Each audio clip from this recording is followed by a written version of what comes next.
Jay Crawford, Adam the Bull, Garrett Bush, and so many big names, it would take me hours to say all of their names.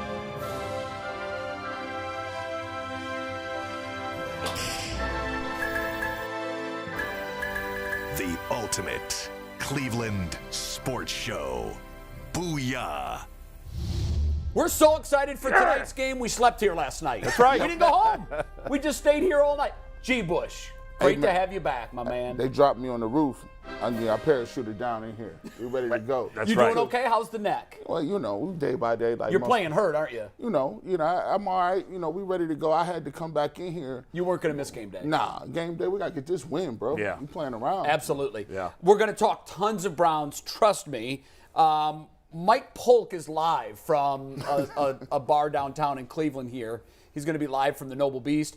I'm not sure there's going to be any crazy tailgating going on this early. You don't think so? No. Probably not. On my drive in this morning, I didn't see anything. No. I mean, it looked like a typical Thursday after a morning The drive. highway was backed up, though. It was. I couldn't figure out I don't know why. what was just past East 9th. I had to get off at East 9th. Right. Usually I go all the way, but I don't. Maybe people are. You can't get into the Muni line until later. So I don't know what was going on, but I had a hard time getting in this morning. I just, as I came in, it looked like any other Thursday to me. Right. It didn't look like I saw large crowds building. I mean, I don't know. We're still, 9 hours from kickoff. True, but and I think a lot you know of how people, Browns fans like to drink. Well, they love it. Yeah. Hydrate, Bull. Hydrate. I mean, and do they got PTO like this? Today is a random Thursday. I think every person that works in Northeast Ohio should get a paid day off today. Yeah, I wish. Unless you work in sports. Anytime there's a weekday game, I'm for that. I do know a lot of people that are going to the game. They're working.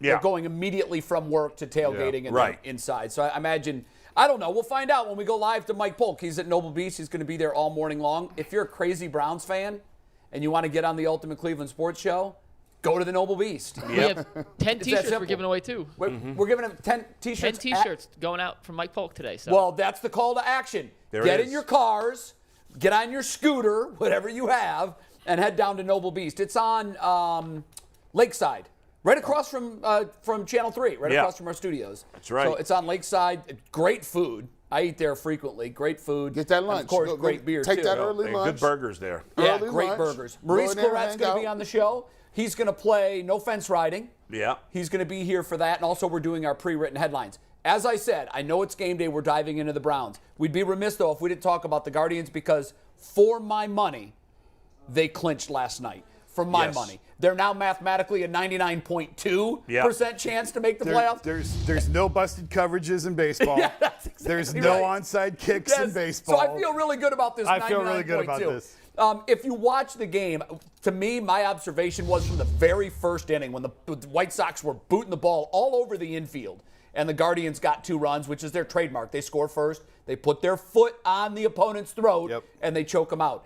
It looked like the White Sox wanted to already be in their vacation homes. Jay, I told you right before we went on, when Moncada didn't cover third the other night, that looked to me like when Steph threw his mouthpiece in Game 6. Right. When he threw his mouthpiece, I started telling people, Cavs are going to win this. This is over. The Warriors are unraveling. And when Moncada couldn't even cover third on a routine steal, I said the same. I'm like, they're done. They already took their will. Like, at least the Twins fought for the couple of days. And then White they fell Sox are apart. done. The Guardians, the way they play, just destroys the confidence in other teams. Because they play like it's Game 7 of the World every Series game. every single day. Every game. And how about, I love this, Will Brennan comes in there, gets called up, gets 2 hits in his first day, but even bigger than that to me, was it the second inning where he makes the sliding catch? Sliding catch down the right field line. It was the first inning, you're right. Unbelievable. That was a great play. I mean, a rookie in his first inning in the big leagues, because that's tough. Like, the fence is right there. You don't know if you should run and grab it. He makes a sliding catch. It was beautiful. Set him up for success at the plate. And he's a good defensive player, too. So, like, now you are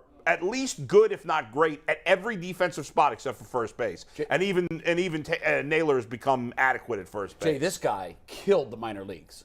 He's a hell of a hitter. He had 160 some odd hits. It's unbelievable. Had 100 RBIs without a ton of home runs. Yeah, between Double-A and And Triple-A. now they bring him up to play the last 2 weeks of the season. he could be a playoff factor. Right. And McKenzie, I think that's why he's here. What a great swing. It was what great. A great swing. Beautiful swing. Nice left-handed classic swing. And McKenzie was just brilliant yesterday. So the last 2 times he's faced the White Sox, he had 13 Ks last night. He had 14 at a game a couple of weeks ago that I attended. His curveball last night was untouchable when you combine it with his fastball that really has explosion through the zone. It was great. This is unbelievable what we're watching here. It is. You know, go back to spring training. Who was it that was it Lucas Giolito that was making fun of the Guardians and their payroll? There was 2 or 3 different players. I think everybody was. And then when you hear what Elvis Andrus said the other day about no one has taken this team seriously, including in Cleveland, by the way. Yeah. Nobody's taken this team seriously. People are now. Nobody's respected this team until now. Now when you talk about on the streets, people's talking about it. Like the people that I see that's not even really no over-the-top baseball people, they tapping in now. They saying, oh, okay. Let me. I knew it was something when somebody said, hey, man, I need to get me one of them C hats. I said, when do you start wearing C hats? When they won. When they start. What are they, 17-3 in their last 20? Yeah, they've just been killing this week. Season high, 15 games over 500. They only have to go 8-5 to win 90 games to clinch on their own. The magic number's down to 7. Well, yeah, 7 and 6. The lead is 6. Right. That's why, for me, it ended last night. It's over. I can't imagine that they don't close this out. And by the way, one proof for me that it's starting to pick up is that when I do my podcast, you know, when I lead with when football's my main topic, the Browns are my main topic, I usually get a lot more people listening and viewing than when the Guardians are. But yesterday, I got, at least as of this morning, more than double what I normally get in views when I focus on the Guardians. Now, on that note, McNuggets is in there going, So yeah. We get it. Today's a big Browns day, but it was worth mentioning. We'll get back. And to another it. huge game, Stephen Kwan too. Another huge game from him. Home run 3. We got time later, right? We got time fire. later to get back. Yeah, we do. Yeah, we'll come back. We'll get back to him later. So as we turn the page to the Browns Steelers, I said this yesterday. I had a couple of people that watch the show reach out to me that say, you know, tone down the rhetoric. It's week 3, and I get that. And I said there are no must-win games unless you're mathematically eliminated if you lose. Yeah. So, no, this isn't a must-win game, and that's really not the point I was making. I went on to clarify it yesterday, and I'll do it again today. This is as big a Week 3 game as a team can have because they know that their starting quarterback, their number 1 guy, isn't coming back for another 8 games after this. You fall to 1-2 in this easy portion of the schedule, and for me, it makes your climb to the playoffs so much more difficult. Am I overstating this? You should have told him, hey, you need to stay off my screen talking about. Yes, it's there were okay. a couple of people that hit me up with It's okay to have hyperbole. Everything is a case-to-case situation, and this is a different case for the Cleveland Browns. They are in a specific situation where they need to get their quarterback back. They're playing with a backup. And on top of that, during the middle of the season, we're already talking about getting rid of a defensive coordinator. Right. Now, I don't know how much more of a must-win you can really get without saying must-win, but there's a lot of stuff on the table for this team that it looks a little bit dark if they don't get a win today and play the way How about it's a you damn well better win? Guys, I think this is a referendum on this team this game because you come off as a devastating a loss as you could possibly have, right? You cannot get a worse loss than that in the month of September. Cannot. It's impossible. Right. And it's a short week, and it's your rival team. You know, and they're on a short week, too. It's not like the Browns have a short week and the Steelers don't. Both teams played Sunday, and they've got to travel. I know it's not a far travel, but still, like, they're not that good a team. But we know they're well coached, and we know they come to play even if they're not that talented a team compared to Steelers teams in the past. What, were you saving this for later? What was the spread that you said about Tomlin when they're under? Oh, yeah. No, it's fine. So I'll give a shout-out to my man Cleve TA on Twitter, who's like the analytics guru of Cleveland. The Steelers under Mike Tomlin, how about this? Since 2007, when they are an underdog in the division, in a divisional game, they are 27-1 against the spread. And of those 20 games that they've covered, they've actually won the game as an underdog outright 16 of 20 times. That's 80%. Well, to that point, Ben Roethlisberger and T.J. Watt aren't walking through that tunnel. That's true. And true. Those are the safety nets. And I read yesterday that the Steelers, without T.J. Watt on the field, are 0-5. Yes, and there's no reason for, again, I said it last week, I'll say it again, guys, no reason for the Browns to lose this game at home. It's an indictment on the leaders of this team and the coach if they do, especially if they come out and lay an egg. I agree 100%. I've thought all along they're going to be 2-2. I've said that. I think they're going to be 2-2 through these first 4. So I'm not going to be shocked if they lose. Will I be surprised? Yeah. Shocked or stunned? No. I've thought all along. I thought they would lose to Carolina and beat the Jets. And when they beat Carolina, that was the one that, to me, hey, you got to win this game. You've got to win this game. I didn't think they would. They did. Had a horrible loss last week. We said they should be 2-0. They're a 58-yard field goal away from being 0-2. This is who they are. And I fully expect tonight's going to come down, as you'll see in my headline. I think tonight's going to come down to the very end. Yeah. And that's who they are. That's who they are. And Atlanta, Atlanta was ranked 32nd, I think, this week in ESPN's power rankings. I thought they were better than that. I'm not saying they're a playoff team by any means. I like Atlanta. But Atlanta, to me, is not the worst team in the NFL. This easy portion of the schedule is easier than what we have later on. I don't think it's easy. I know you say that you thought they'd be 2-2. In my mind, as I play out the season and what we do from week 4, schedule-wise, I just don't see a path if you're not 3-1. And I don't think they're a playoff team this year because of everything that's gone on. As I was laying in the bed like Stephen Hawking yesterday, I got a text message. From somebody close in the organization, and they said, and under no certain terms, Andrew Berry was not happy with the defensive performance. How could he be? Was not. I would expect this game to be a lot more aggressive out of Joe Woods. I would expect. You mean instead of rushing 4 every play and never playing, especially with no Clowney? I mean, you got to pick it up somewhere else. It's going, and I would say specifically, I asked Andrew Berry said something. He's not the type to come out and just say, put people. He said no. Was disappointed in the game plan from Joe Woods in terms of what they did against a quarterback. They said the players in the locker room want to be much more aggressive. Now, I said, hey, well, if you're going to be aggressive, you got to know what the heck you're doing at the end of the day, because that still falls on y'all too. Yeah. But I would expect that this is going to be a much more aggressive game. To that point, here's what's most troubling about that to me.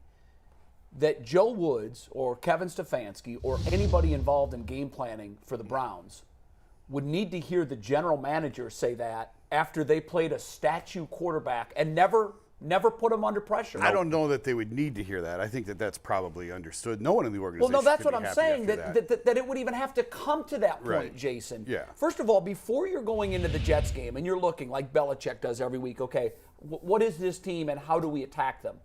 What Joe Flacco is an immobile quarterback with a good arm. Mm-hmm. So what you can't let him do is stand back there in the pocket and pick his receivers, and that's exactly what they let him do. I thought we would come with exotic blitzes. I thought we'd come with safety blitzes, linebackers shooting gaps. I didn't see any of that. Even when they were down, they never pulled it out to No, even when they needed 2 touchdown drives, I thought, okay, now you ratchet up the pressure. I never saw it. I'm relying on Tyvis was sensational yesterday. That my God. When we were done, I said I thought that was the best show that I have been part of here. I thought that was the best show because he was so good diagramming and explaining why it broke down. I rely on Tyvis. He says he's 1,000% certain they're going to have this cleaned up by tonight. Yeah. I'll take him at his word. He certainly knows this better than all of us.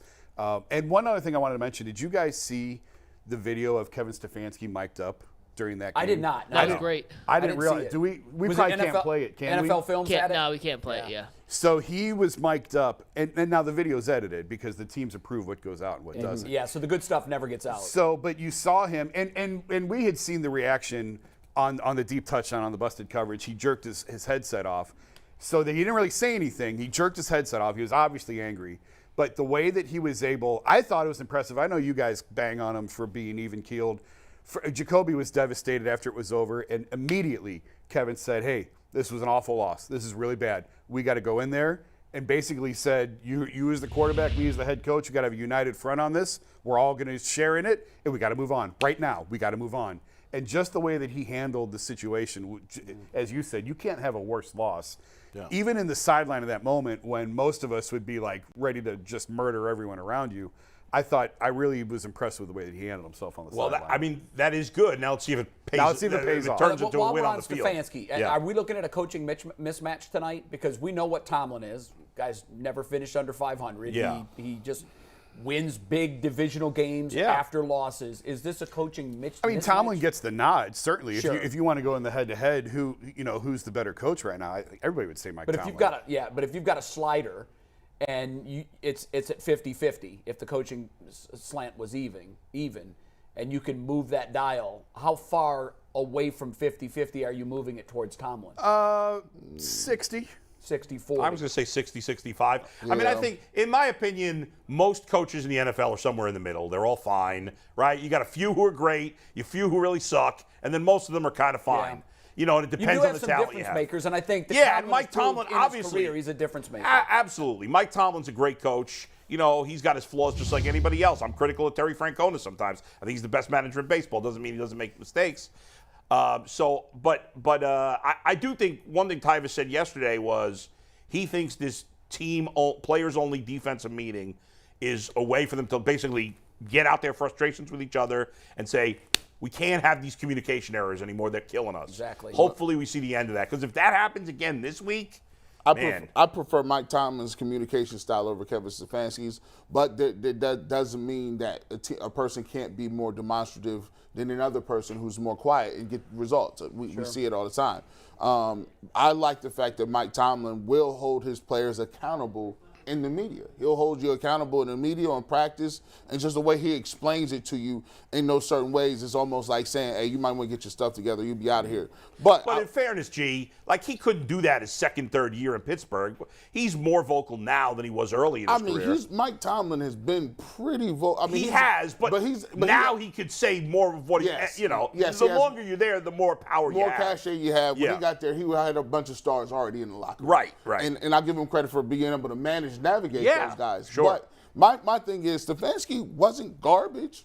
He wasn't garbage the first game or the second game. I liked what he did offensively. I thought he great game plan, and I think that's the thing that's frustrating is left on the carving table is that, man, they had some really good stuff. Stefanski, I thought, called a great game. Jacoby looked comfortable. We found out we got a number one receiver that's going to catch the ball when he throws to, and Amari Cooper. I thought they mixed and matched very well, but it's just that, when you get stuff that happens defensively, it leaves a bad taste in your mouth. So I think they can bounce back, and I think they'll do that. I just need to see a little more aggressive and giving them an opportunity to play a little more man coverage and get after the quarterback. I know right now people may not agree with this.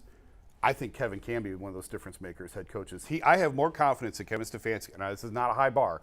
I have more confidence in Kevin Stefanski than any coach of the last 10, 15 years with the Browns. I would that is a pretty low bar. I know it is. I agree. But I'm just saying you can't. I still think any of those guys a head coach in the league anywhere. I think Mike Pettin could be. I think he is so shell shocked and PTSD'd from his time here that he won't. I think he could have been pretty good. I think Kyle Shanahan. Obviously, he was here. Well, not as a head coach. Yeah, he was. But he was. The head coaches that have come through here, except for Bill Belichick and Marty Schottenheimer, never went on to greatness anywhere else. No. I'm just saying you have to show some sort of patience, I think, with Kevin because I agree. I do think Kevin Stefanski is a decent coach, but he's still got a lot to prove. And for sure. And especially in his team, his control of the team But management. I said before the season started, this was going to be his most difficult season. And his first year was the COVID year, where he had to install everything over Zoom. But everything that's gone on with this team, all the Deshaun Watson stuff, this was going to be his most difficult year as coach, and we've already seen that play out through two games. We got to move it on. One thing before we bring in Maurice Clarett. You should never lose a football game with this kind of talent on defense when you score 30. That's inexcusable, totally and it better never happen again this year, because if it does, we've got a big problem with Joe Woods. Yeah. And secondly, as much as we're looking at what's gone on with this team and saying, oh, my God, it's terrible, I poked around the Pittsburgh media yesterday. We got a 4-alarm blaze. They got a 5-alarm blaze. There's at least a 4-alarm blaze for every team in this division right now. So it's not over if you win. Right. Take care of business tonight, and then you forget about the Jets game. You forget all about the Jets game. If you're 2-1, you're in a good spot. Okay. One thing, I think they might argue, you both said, you can't lose. It's harder to lose a game any worse than this. I think the Ravens might be arguing with that this week because 35-14, they dominated more than the Browns dominated the Jets. Remember, that Browns-Jets game was close going into the fourth quarter. That was not settled. Anything but settled. The Ravens, for 3.5 quarters, were murdering the Dolphins. They were. And then lost. Yeah. All right, Maurice Clarett joining us now. We're going to do no fence riding. Maurice, great to see you, my man. You ready to play the game? Hey. Yeah, I was feeling bad after all the stuff I talked last week. What do you mean? What are you talking about? Well, my Browns predictions, I felt bad. No, you called the best game for Brissett yet, and you were spot on with that true, one. you're right. Yeah, We you all nailed missed it. the final score and the winner. No, I'm talking about my defense predictions. I thought the defense would have done better like everybody else. Yeah, well, you're not alone in that camp. We all thought they would have done better. They were horrible. we all thought nobody thought they were going to blow that lead. And we're all hoping they do better tonight. Yeah, all right, yeah. so if you're new to the show and you haven't seen it, no fence rider means Mikey throws out a topic and it's not, I don't know about that, or, it could go either way. Yeah. We're definitively on one side of the fence, and the graphics for this are great. You're going to love them. So, Mike, what's our first no fence riding? So with Maurice, we're going to show the question. We're going to let Maurice answer, then we'll show you guys your answers. Very good. The first question, Maurice, let's take it, Steve. Will the Browns force multiple turnovers tonight versus the Steelers? Maurice, you're up first. I'm going to say yes. They're looking to improve upon last week and show us that we are believers in them and they are who we think they are. So I'm going to say yes.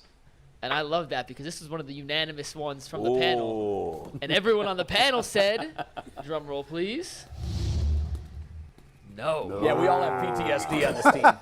I think they get one tonight, but I do multiple. too. Yeah, multiple. I mean, Okay, I'm hoping I can prove all of you all wrong. Yeah. I'll brag about it on Twitter. the thing with turnovers is some of it's just kind of random. It is. But you know what? You also force a lot of those. Yeah.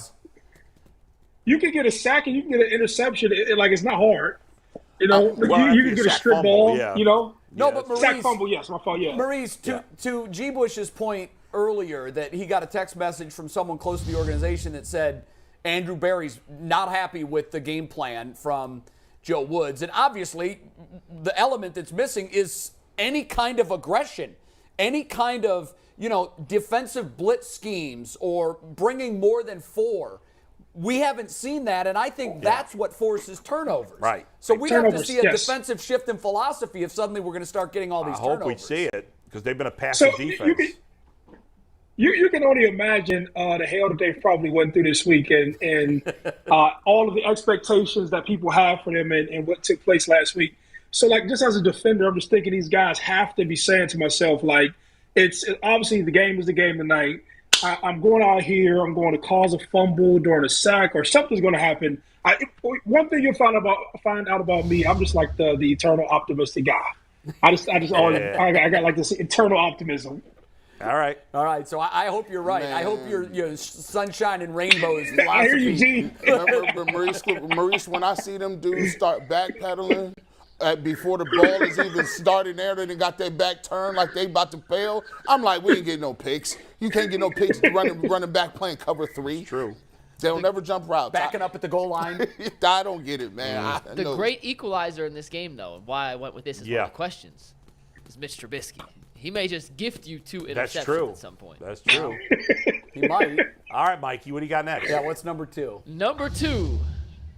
Last week we went with Amari Cooper, Schwartz, and Njoku combined for 100 yards. They got 101 total, all courtesy of Amari Cooper. So we're taking him out of the equation.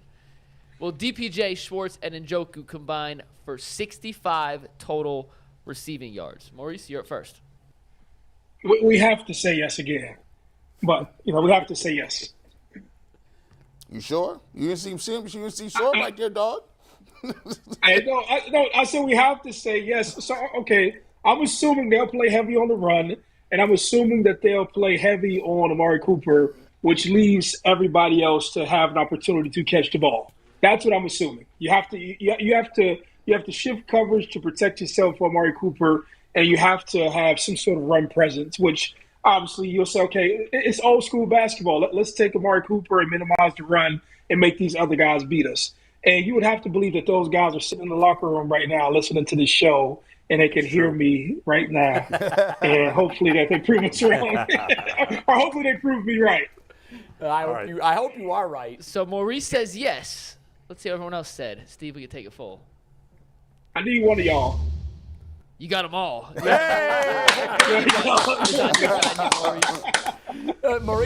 Maurice was afraid he was going to be living on an island for the first I agree with Maurice. I think, the Steelers are an aggressive defense. Even without Watt, they're going to try to be aggressive. That's their tendency. Which means Brissett's not going to have the time to just wait for Amari Cooper because he was so focused. I think they're going to spread it around a little more. I think the Steelers defensively in the passing game will obviously be focused on Amari Cooper. And I think I don't think any of those three guys are going to have a monster game individually. No, right. That's not a high bar. No, that's what I said. When I read it, my first thought was, this question's just pathetic. It is pathetic. because if you start thinking about it, it's just 21 and a half yards. Well, I'm taking Schwartz completely out of the equation. I'm just looking at Njoku and DPJ. So I need 30 we have to average 33 yards. I need 33 yards apiece, my God. I need 30 from Njoku and about 40 from DPJ. I mean, shouldn't be too much for your number 2 receiver and your tight end. No. I'll tell you what. If you wanted to stump us good at like 85, then Do you want to know how I came up with that number? Yes. Yeah. I took their total from last week, times it by 2, and -1. All right. They had 0, 0, and 33. Well, I'm gonna tell you this. For me, you're not gonna see you're gonna start not seeing backup Brissett no more. I think Jacoby Brissett gonna be borderline starter material. More like what we saw last week. You're gonna start seeing borderline starter material from not 290, but I think you might start seeing them 229, 250. What are your indicators? What's that? I said, what are your indicators that makes you believe that? Oh, look, I just thought he was crisp. I thought he was. He looked very efficient. I don't think he can play better than what he played against the Jets. I think do. that's the ceiling. I You think he can play better? No, I think he play better. I think he play better than. You know why? Because he had a couple drops. And Njoku dropped the rock. But I mean, that's not on him. No, he right. put the ball in places, and there were drops. He could have been 25 for 20. He could have been statistically all better. he missing is a predetermined shot play. If he can hit a shot play, all of a sudden. That's the only thing we haven't seen from him. The only thing we ain't seen. Did I mention this on the show? Yes, I think I said it off the air about being in the locker room and talking to Jacoby. Did I say that off the air? Was that anyway? No, I think you talked about it off the air. I was in the locker room whatever day it was, Tuesday I think it was, and I had not met Jacoby yet, like in a one-on-one setting. Yeah. And I had written. You didn't say this on the air. And I'd written, and I've written multiple times they should have gone after Jimmy G. I've said it on the show that I don't believe in Jacoby. Well, now when you're standing 6 feet from the guy, am I supposed to act like I didn't say those things? Well, you're just hoping he doesn't have an athletics. Well, no. So I went up and introduced myself, and I said, "Hey, just so you know, I'm Jason Lloyd with The Athletic. I said a lot of really mean things about you, and you shut me up last week. You played great." That's a really interesting introduction. Well, because, what was his response? And Jacoby's like, yeah, well, I don't know anything about it. I don't know what you're talking about. So it tells you how much it meant to me. Like, but it's like it's this weird thing. Like, am I supposed to act like I didn't write that and talk to him? So let's juxtapose that with how Baker would have already read it. He would have Googled you. He would have known exactly who you were. And when you walked up to him, he would have childishly left the locker room. Yes, probably all true. So, and then he would have said he didn't care and didn't actually read it. I didn't read it. I don't even know who that guy is. Yeah. So I ate it, and I thought he handled it well. So that means you saying he's good now. No. Let's not get nuts. Told you. No, what he said was he proved him wrong for 1 week. For 1 week. He shut me up for a week. Hopefully he'll shut us all up for a second week. Maurice, I'm wondering, not that guys were writing bad things about you when you played, because I covered Maurice. He probably doesn't remember this. I covered that. Did you ever write anything bad about him? I mean, he wasn't giving us I'm anything. sure he had a bad article. Well, let's not talk about those NCAA violations. No. Okay, listen. I want to leave all that garbage where it belongs. On the field, he was sensational. Oh, you know what? I probably wrote something mean about you when you fumbled 3 times at Northwestern. I probably wrote something mean about you then. Yeah. Maurice, do you remember writing anything negative about you, and then you coming face to face? Like, what is that like? No, the irony of all of this, I've only had one, like the irony of Full Circle of Life. So the biggest article was the one and done article by Gene Wojciechowski. Right, and that was one that it wasn't portrayed like accurately, right? And 20 years later, he's sitting across me in my living room, and I said, I didn't want to do this because 20 years ago. And so we laughed it off. And so they have another that special that I did is coming out the Michigan week. It sounds like they were going to do it this week, but I laughed about it 20 years later. But when you're an athlete, I tell you like this: none of my on the field play got criticized. Probably that Northwestern thing did, but all of my stuff after football, just all my off the field troubles and stuff like that stuff had more effect on me. And as a player, you think that you're tough, but that stuff definitely does affect you when you hear nasty things, because the fans build you up and people build you up and they make you a celebrity and you get used to seeing like good articles about you and everybody praising you. And then when somebody kind of like talks directly to you or gives you a difference in opinion, when you're young, you just don't know how to handle it. And it does bother you because you want, everybody to be nice or to be favorable. So, that guy probably seen it. But also I would say one thing that is a little bit different now is social media. So you're used to people talking crazy to you. So it may condition you for a reporter saying something bad about you or journalists. Real quick, I know we got to move on. When you were at the at LeBron's McDonald's All-American game, and I was trying to give you my business card because I wanted to talk to you, and you were completely ignoring me. You're like, man, what do you want?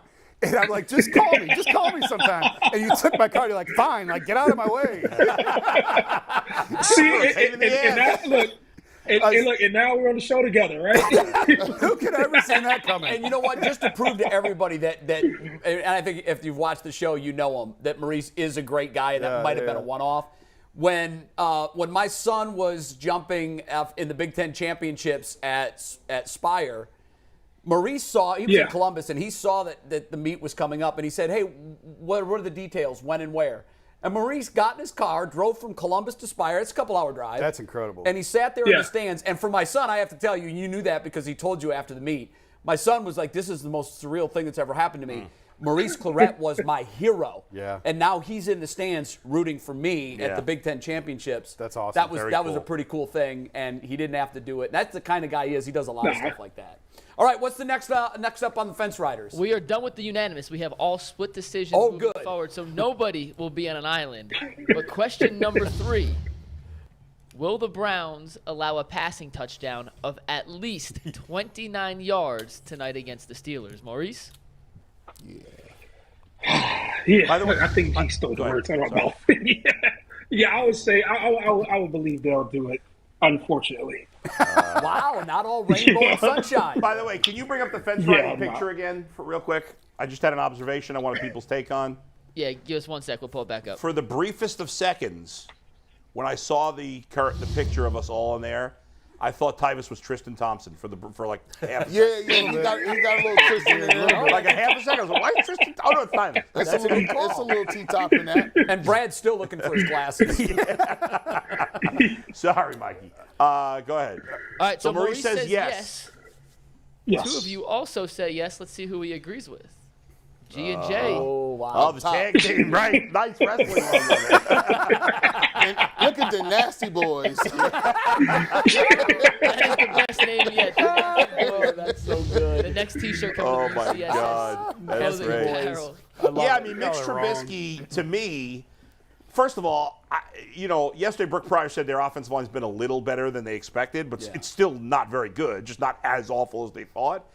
But they're not throwing the ball downfield. Now, maybe they will try to do that because the Browns have had their problems. And it's easy to think the Browns will give up a long pass because they have 5 times so far. But we've been talking about it. Like, the Browns, you have to believe they've gotten the message on the communication. And I just don't think Trubisky's confident in throwing the ball downfield. That's so I'm exactly right. I think I'm going to take Tyvis's word again that they're going to clean up the bus, and I don't think Trubisky's good enough. Nope. I said yes for one simple reason. Just as we're screaming for the defense to get more aggressive, in Pittsburgh, the overwhelming cries are, do you know that you can throw the ball down the field? Yeah. Where are our down the field shots? Not that they're going to play to the critics, but the critics are right, 100% right. And you've got to be able to do that in this NFL. So if Kenny Pickett plays the second half, I'd like to You'd like to switch your bets. Yeah. I just think, and again, the proof is in the pudding. Yeah. They've given up, 5 of those this year? Maybe more? Yeah. And they got receivers. They got receivers. They got people that can make those. Deontay Johnson. They got Chase Claypool. They got Pickens. They got receivers. Pickens hasn't done anything yet. He did have a big catch in the one-handed catch against the Bengals. Now, here, a lot of what is predicated on a receiver is what is your quarterback doing, and obviously we just talked about he's dinking and dunking right now. But when they threaten your viability and say, "Hey, look, we don't go down the field next week," it's a wrap because they got 10 days to get the rookie ready, right? So he knows this is it. No, I was going to say this, and you know how guys act in the locker room. If you're a receiver who hasn't gotten the ball thrown deep to you, or if you haven't caught a long pass or a long touchdown, they're knocking on the quarterback's door. They're knocking on the quarterback coach's door, the head coach's door, or the receiving coach's door, and they're asking, "Hey, man, get me involved. Get me some touchdowns. Get me going." And if that stuff hasn't been done up until this point, and you have the fans who are screaming on it, and they know that they have the guys that stretch the field, I just would like to believe that they'll at least take shots.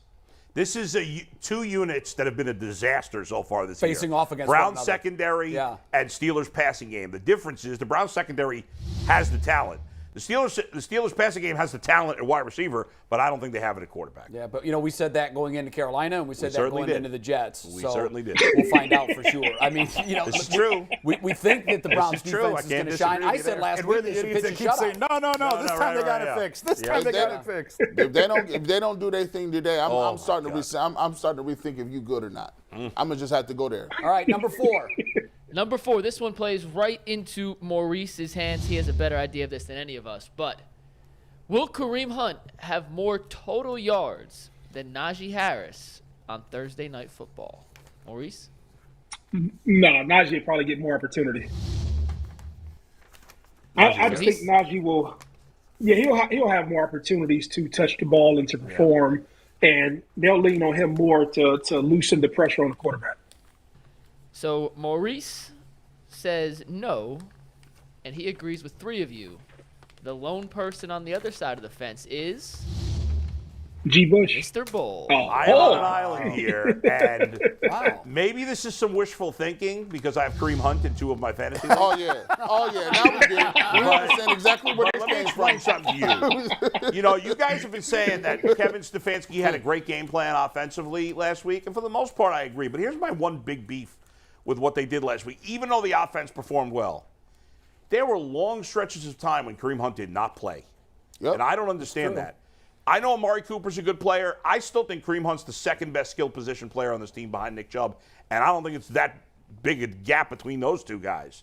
He is a great player. No. The league it's like everybody's forgotten how good this guy is because he just doesn't play a lot. Now, I agree with Maurice that Najee will get more touches than Kareem Hunt.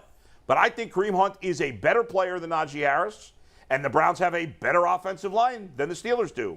Najee has struggled to get going because they have struggled in run blocking. And I think Kevin Stefanski's got to realize that there was a time last week where he went 3 straight series without Kareem Hunt being on the field. You're right. You got to have them on the field together more this week as they did in week 1. I hope he's giving them a spell. That's what he did last year. They ain't tired. You would see Hunt it's like he's got him on a pitch count. But too long. Tired. Hunt was out of the game way too long last week. And we didn't see them on the field together. No, I think we got to see it this week, and I think Kareem Hunt's going to break a big play tonight. Kevin Stefanski is like the dude that always forgets his anniversary, right? Until he get reminded. They'll be like, okay, cool. Well, I got you something. No, your wife's not going to be nearly as happy as if you just remember it yourself. Right. It's the same way with putting Kareem Hunt in the game. We got to keep telling you to put him in the game. You'd be like, oh, yeah, you're right. I do got Kareem Hunt. Let's put him in all of a sudden. No, you should have him ready to go. Mark it on the calendar. We about to go out to eat. This is your gift. Why can't you do the same thing with Kareem Hunt? It's already scripted. I got 15 touches. Yeah. He is a stud. He's a stud. Get him the ball more. Yeah. We saw it. Yeah. You got to use the 2 of them together. All right, I'm on that island. We should start tracking the win-loss record for the Browns when they have at least 3 plays with the 2 of them in the backfield together. I think so far they're 1-0. By the way, they're 1-0 when they play at least 3 plays. By the way, if I'm right, the Browns should win this game handily. Because Nick Chubb's going to have more, you would assume. Well, if the question was, will Chubb have more? Everybody would have said yes. Yeah, that's easy. But if Kareem Hunt also has more, then the Browns had a great day, probably. I agree. All right, what's next? All right, let's take the next one here. This is an offense versus defense question. Will there be more total sacks than total touchdowns in tonight's game? Maurice? I would say no. No for Maurice. So you're saying more sacks? No, more touchdowns than sacks. There will be more touchdowns than sacks. Yeah. Okay. Let's see how the panel answered. Once again, Mr. Bull. Wow. Well, I think this one's easy here. I think, by the way, this is the lowest over-under this week. It's 38, I think. It should be. Which is absurd. I mean, you rarely see over-unders under 40. To me, this was a no-brainer. I think there'll be at most 4 touchdowns in this game, maximum. So then all I need is, and I think there's only going to be 3 touchdowns. I think the Browns are going to have 2, the Steelers are going to have 1. But where are the 4 sacks coming from? Yeah. I mean, TJ's out. Yeah. Clowney's out. So Myles banged up. Myles has the neck. The Steelers. He had one listen, tackle last week. You heard what G said about they want to be more aggressive. I have been, even before I heard that, I thought the Browns, because I believe this Browns defense is really talented and they have underachieved big time. And I felt all week that the Browns were going to come out in this game like the Steelers had just insulted their family. And they were going to play this game this way. And I think the Browns alone, as a team, I don't know who they're going to be from. Might be some random dudes that are filling in on the defensive line. Right. I think the Browns alone will have at least 4 sacks in this game. Wow. And the Steelers will get 1. They get 1. Okay. Well, I hope we're all wrong and you're right. No. He's speaking for his fantasy league. Yeah. What's that? He got the Steelers. You're speaking on behalf of your fantasy league. I have the Browns defense. Oh, in one of my leagues. No wonder you're 0-2. Hey, man. I'm not in this league. He's been I'm not 0-2 in any other league. All right, we have one more. We do have one more. By the way, they are expecting Alex Wright to play a lot. Also, Isaiah Thomas, their other, I think, 7th-round pick, is going to play. Yep. And with no T.J. Watt. He's bulked up a lot since he was an NBA player. Steelers do have Alex Highsmith, who's tied with Myles Garrett for 3rd overall in the league with 3 sacks. So there are some guys in the field who can generate some pressure, but you are right. It is not the same without T.J. Watt. Number would have been a lot higher with him. All right, last question. This is an even 2-2 split on the panel. Oh. So you're going to be the deciding tiebreaker here, Maurice. Will Jacoby Brissett throw for more yards and touchdowns, both, than Trubisky? This is through the lens of wishful thinking, and the answer is yes. At least he's honest. We appreciate the honesty. So I say yes. And let's see who you agree with. It's a 2-2 split. Is the tag team back together? No. Oh, wow, we got a new tag team. No. Oh, you and I teaming up, bro. Yeah. I got Jacoby with 1 touchdown and Trubisky with 0. Y'all look like the Steiner brothers. Scott Steiner. I don't have faith in Jacoby in both categories. If it had been an either or, this one was the toughest one for me. They could easily be ties, right? I mean, not like you have any faith in Trubisky. And if it's a tie, then it's a no. It's a no. That's true. It's a no. You're right. Okay. He's not. When you say and. You just said he's going to get better and better and better. Hey, boy, that's I was about to say. You should say yes here. You can't get that better that quick. He touchdowns in. Slow increments. Yeah, come on, that's what we're looking for.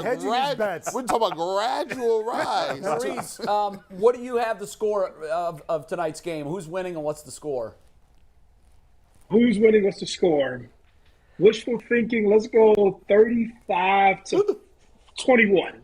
Whoa, 35. Eight touchdowns. This is what I'm trying to tell you. I'm hoping, this is my hope.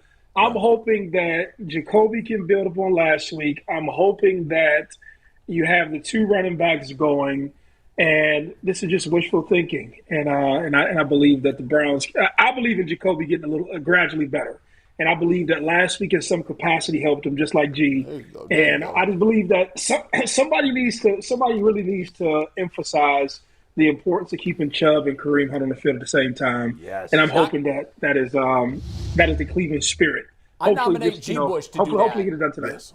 I want G. Bush to dress as a coach and just stand next to Stefanski the whole game and be like, yo, hey. We haven't seen them together in a while. Let's go. And he be waving me away. Go away. By the way, no, we need to put him in and him in 2 times. They're like, stop making signals, G. Bush. That's not the signals we wanted. But maybe G. Bush could signal the DBs too. Well, everybody else. But you need some identity. Go ahead. Sorry, you need an identity. I'm just saying you need an identity with something on offense. Everybody has to have some identity, and the coach has to say Jacoby isn't the long-term solution. And so we need to build around these guys in the backfield. Those guys are more durable. You know what you have with them, and the offense should be ran through them. And that's how you open up and loosen things up for Jacoby. And I would do that. That's what if I know my quarterback doesn't have a strong arm, I would make the most immaculate, 15 and under yard game with the pieces that I have, and just say, hey, you're going to drive down the field. I'm being serious, because you can throw slants, you can throw dinks and dunks, but. We seen that he just doesn't have the arm power And you do this in preparation for Deshaun to come back. This is just my opinion. Yeah. And I would make a sale to Kareem Hunt that, hey, man, you see that you may be a backup, but I'm going to get you involved in the offense and wait on Deshaun Watson to get here. But I wouldn't be trying to build anything around Jacoby. I think Amari Cooper knows he's going to be here and he's going to be a possession receiver and he'll get, what he get. But you have to have some identity. But searching everywhere for this identity outside of like your two best players or two most impactful players is like idiot stuff to me. Yeah. Just my personal opinion. No, I agree. It stuns me that Kevin would have two tight ends on the field together. And they're going with Michael Dunn as sort of the third tight end in a lot of looks. He was the eligible receiver. I can't tell you how many times. Which is just stunning to me. So you're going to put three at a position that you're okay. You've got one player that I still think Njoku is overrated, but you're going to do three tight ends, a lot of times two, and you can't instead get two running backs on the field at the same time that are both supremely talented. I think it's not what he knows. He's going back to you have a quarterback in the Baker Mayfield mold that you're trying to give max protection to in Jacoby Brissett. You're trying to he doesn't move well. They did not get him on the ground last week, but Jacoby Brissett is not very much he doesn't move very well. And no, but I also wouldn't say he's immobile. I wouldn't put him in that category. But they got a good enough offensive line. I don't know how many guys do they need to block. Let's go. Get rid of the ball. We saw it last year with the three tight end set. But if you get the ball to Kareem Hunt quickly or Nick Chubb quickly, you don't need to worry about blocking. I'll be curious to see, watch Michael Dunn and listen how many times they say, I think it's 68. 68 is an eligible receiver. When I listen, a lot of times you can't hear it on TV, but if you pipe the radio sound in, you hear it very clearly on the radio when they announce eligibles. And you heard it all through the game last week. There was probably 7 or 8 plays. Yeah, it was stunning to me how much you could hear him being reported. I wonder if there's a play in there where it's a pass play to Michael Dunn. See. We haven't seen it yet. But it's in there. And it's fine if you do it once in a while. Maybe they're saving that for a goal line in a big game. If you saving Michael Dunn out of the backfield, and that's your No, I'm just saying. The surprise play, the 2-point conversion. Come on, Maurice. If you're going to three tight ends and you're using them as your third tight end, after a while it becomes white noise. 68's eligible. 68's eligible. Yeah. You can catch them one time. But how about we do it less often and have Kareem Hunt? I would rather have a two-backfield set than a three tight end set all day long because it's not like one of those two guys can't help and protect. Right. That's true. And for me, I've seen it way too often. I've seen it a lot when I played the game and playing with different coaches.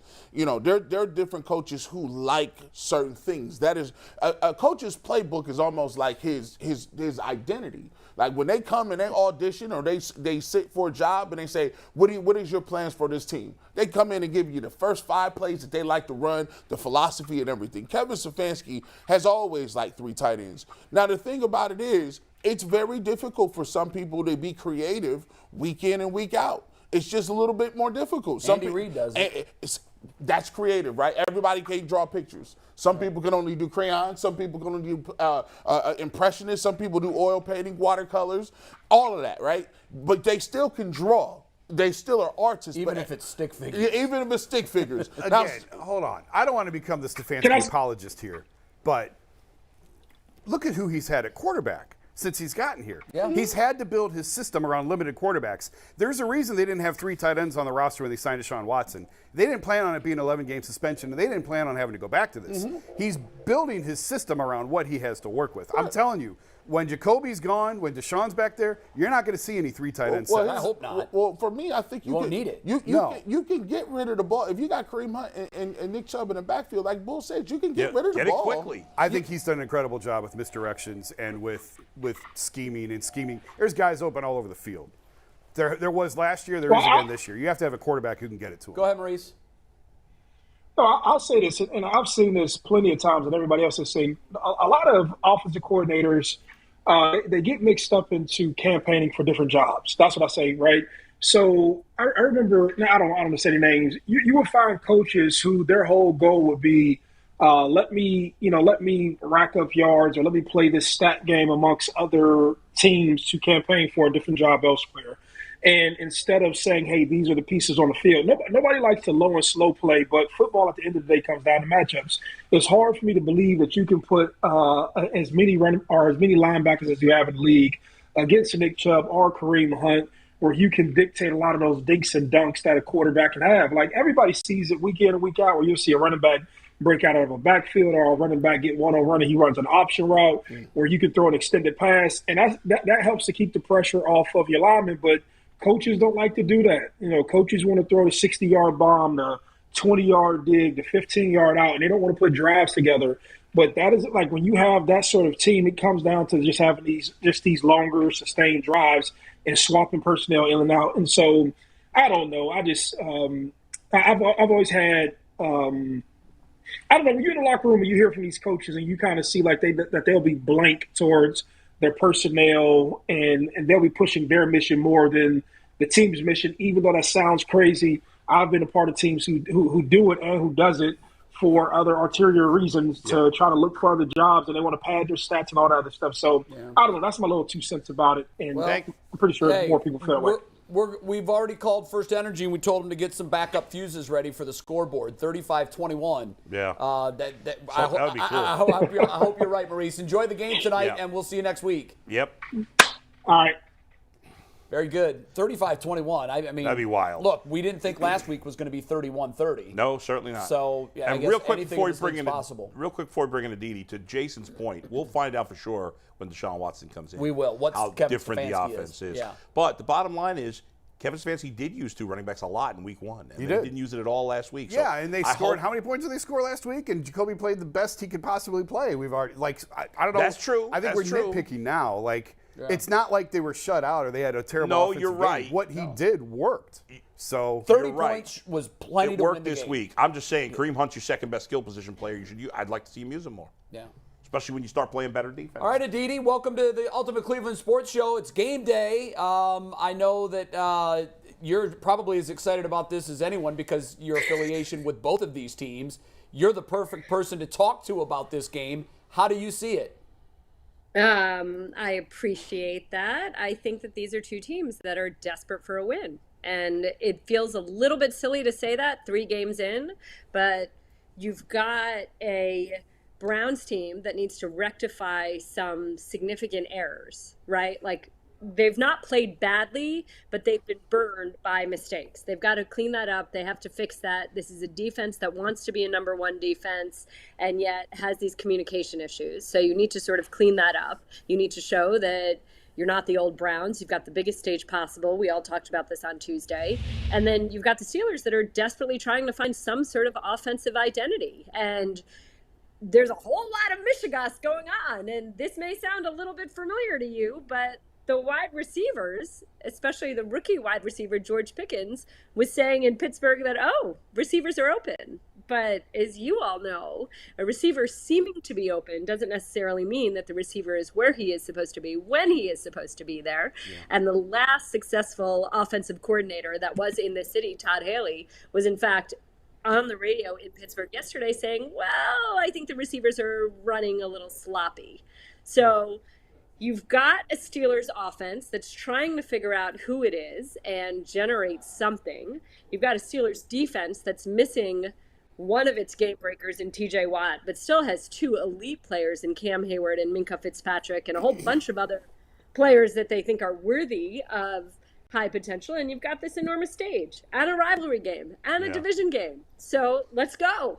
Right? Yeah. Aditi, it's funny because I've been such a big Myles Garrett guy, and I was really disappointed in not only his play last week, but his comments after the game. And I'm hoping he'll do his talking on the field this week. But and I've always said, I think he's the most talented player. But the truth is, and maybe it's just because the Bengals' offensive line is a mess right now, but in the last 2 weeks, I saw T.J. Watt individually wreak havoc against the Bengals' offense. I know Minkah Fitzpatrick made a couple big plays. T.J. Watt made that whole thing go. He was crushing the Bengals. And then Micah Parsons did the same thing last week. He was all over the place. And those guys make impact all the time. And Myles Garrett doesn't do that to that level of those 2 guys. And I think I'm finally dealing with the reality of that. I think he's capable of it. But he does not dominate games like those 2 guys do, I think. Is that unfair? I think it speaks to a relentlessness. And I think that that's that intangible piece that some coaches and some scouts like to talk about. It's why the undersized guy is so effective. It's why the guy who doesn't necessarily look like, go to the NBA, look at a guy like Muggsy Bogues. How does Muggsy Bogues, how does Spud Webb, how do they have the careers that they have in the NBA? It's about something else. And I think the piece with Myles Garrett is that we keep hearing this year, that's where he's taken that step, where he's not going to disappear, where he wants that consistency. Robert Saleh must have said it 8 times to us last week, that this is a man on a mission. This is a man. Myles Garrett is somebody who clearly wants to be the defensive player of the year. Well, I think if you want to be that, you don't get to disappear in games. And even if 4 hands are on you at all times, which is what the Jets essentially laid out as their focus and basically did on Sunday, you've still got to figure out some way to make that go. And I think that Jadeveon Clowney not playing, of course, is a big deal. They love to call themselves Batman and Robin. This is the game of football. It's about puzzle pieces. It's what attention can be drawn elsewhere. But look, people said that TJ Watt wasn't going to be anything without Bud Dupree. And without Bud Dupree, TJ Watt won Defensive Player of the Year. So I think it's fair what you're saying. And I think that Browns defensive coordinator Joe Woods has said that too, that it's fair. If Myles Garrett's goal is to be the best defensive player in the NFL, then go ahead and hold him to that standard. Yes. And say, we want to see you wreck a game. Be a game wrecker. Well, fans I think did it's fair. That. Fans did hold him to that standard Sunday, and he didn't like it very well. Let me ask you this. I'm looking at a report from Heavy.com that says Ndamukong Suh wants to sign with a contender, and that there are 3 to 5 teams that are expressing interest, and one of those teams is the Cleveland Browns. I know that Clowney and Suh aren't exactly in the primes of their career, but what do you know about that? Does that sound like something that, from what you've heard, the Browns would be interested in doing? And if so, how does he change this defense? Jay, I'm sorry, but I'm kind of over this whole how old you are thing. How old is Joe Flacco? What did Joe Flacco just do? Well, it is a factor, though, sometimes. Sometimes age is a factor, so it's fair to bring it up. Of course. No, that's definitely fair. But you know what? If your goal is to win right now, then you don't need a guy that's going to give you 10 years. No, you need a guy who's going to give you something right now. Right. And when we talk about a defense that has had communication errors, when we talk about a defense that needs to kind of clean up something that's incredibly simple, sometimes it's that veteran in the room that kicks your butt that makes sure that happens. And he's got that fire, it's a personality in there. Yeah, and let's be honest, as much as we talk about Myles Garrett, being that leader does not necessarily come naturally to him. He's been very honest in saying that he felt that there was a void left when Baker Mayfield and his personality was out of the building, when Jarvis Landry and his personality was out of the building. And Myles Garrett, to his credit, has made an effort to be more present, to be more around, to stop, as he put it to me, stop being a mystery to his teammates. I mean, his teammates have talked about how great he is on the 2-square court in their locker room. So Myles is making an effort, but that's not necessarily who Myles is. It's not who Nick Chubb is. So when you think about guys that you can bring in, sometimes it's not just about how young their legs are. Sometimes it's something else that they're bringing to the table. Sometimes it's that intangible quality. And so I think if Suh is interested, and if Suh still has something left, and if you think that Suh can be a presence in your locker room that counts for something, then of course you kick the tires on that. Because again, this is a team that is constructed to win right now. This is not a team that's sitting here and saying, all right, whatever, we're going to punt on this year and wait until Deshaun Watson shows up next year. Yeah. Aditi, what are the chances that Kenny Pickett makes an appearance tonight? Is there any chance that they would make that move if Mitch struggles again? I think if Mitch gets hurt, I think that's it. Yeah, the Steelers are riding with Mitch Trubisky right now. There's no reason that they shouldn't be. And this is, again, look, guys, you just saw this last week, right? The Jets come into Cleveland, and Joe Flacco is the scapegoat. And as much as his head coach says, whoa, whoa, whoa, this isn't all on Joe, the media, the fans, you even had NFL pundits, quote-unquote pundits, saying maybe Mike White should play. And because we have the benefit of having these private conversations with the coaches, we knew that internally the Jets were not at all even remotely considering Mike White. Mike White did not take any extra snaps last week in preparation. This is a team that believed in Joe Flacco. And then what did Joe Flacco do?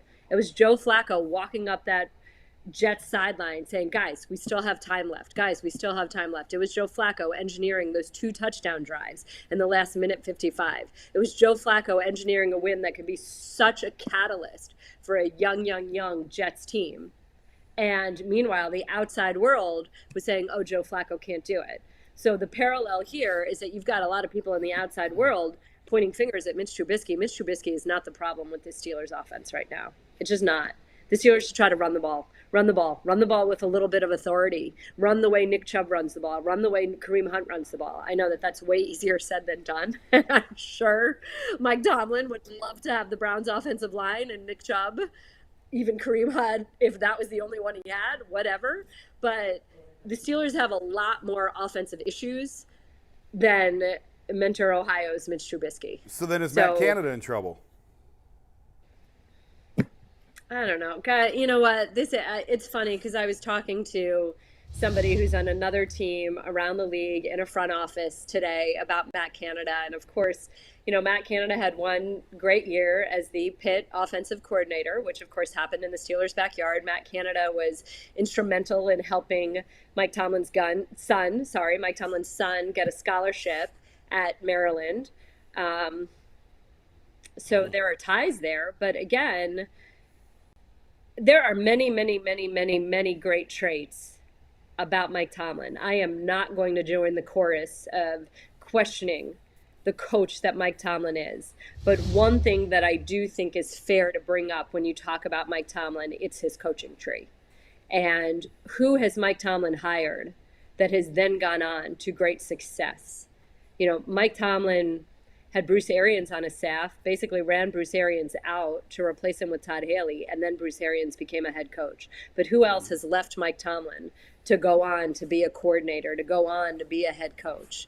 It's just one of those things that you sit here. Who was Mike Tomlin's last offensive coordinator that he hired? Randy Fichtner. That didn't work out so well. Todd Haley was a successful offensive coordinator in Pittsburgh, but that was essentially forced upon Mike Tomlin by the Rooney family.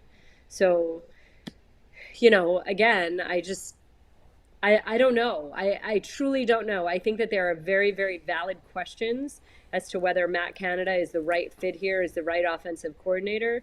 But I also know that the Steelers don't fire people midstream. That's not the way that Mike Tomlin operates. So I don't know that he's on the hot seat. I also think it's a little bit silly. We're 2 games in. Right. We're 2 games in. That's true. And nobody's run away with the division just yet.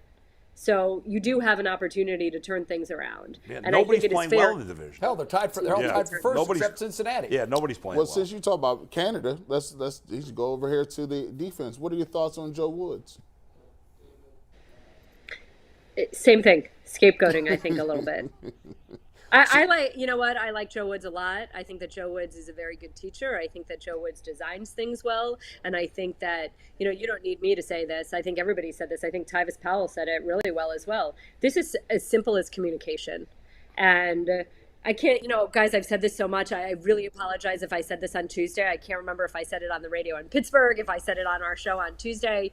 But this is a defensive secondary that really prides itself on how well it knows each other. And as you know, I was in Berea all camp.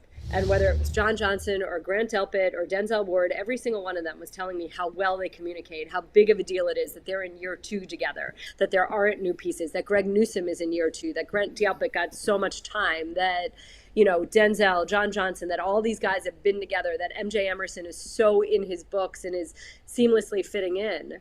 And everybody keeps saying that knowing each other, knowing what we're thinking, knowing what we want to do is a big deal.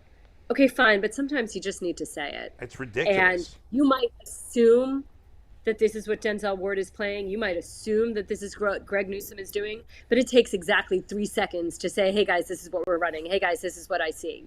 Just get on the same page. Just confirm it. And I said this earlier in the week.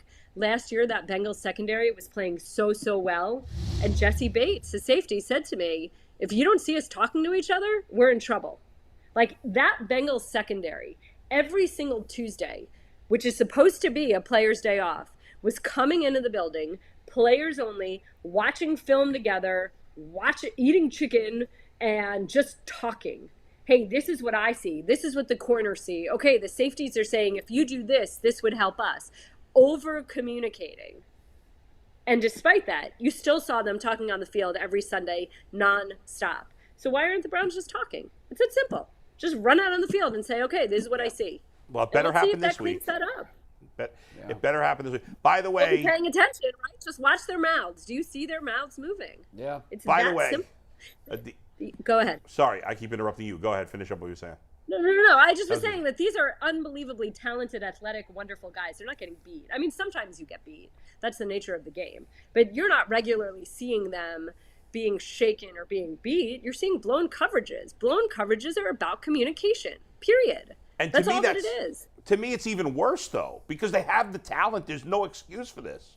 A lack of, like, if you don't have the talent, that's at least an excuse. What am I going to do? I'm not good enough. In Carolina, you thought it would have been cleaned up. Yeah, it's happened 2 weeks in a row now. If this doesn't get cleaned up by this but you know week, what, Jay? Sometimes that's the hubris of it, right? Yeah. Like, you win, so you don't take it as seriously as you possibly should.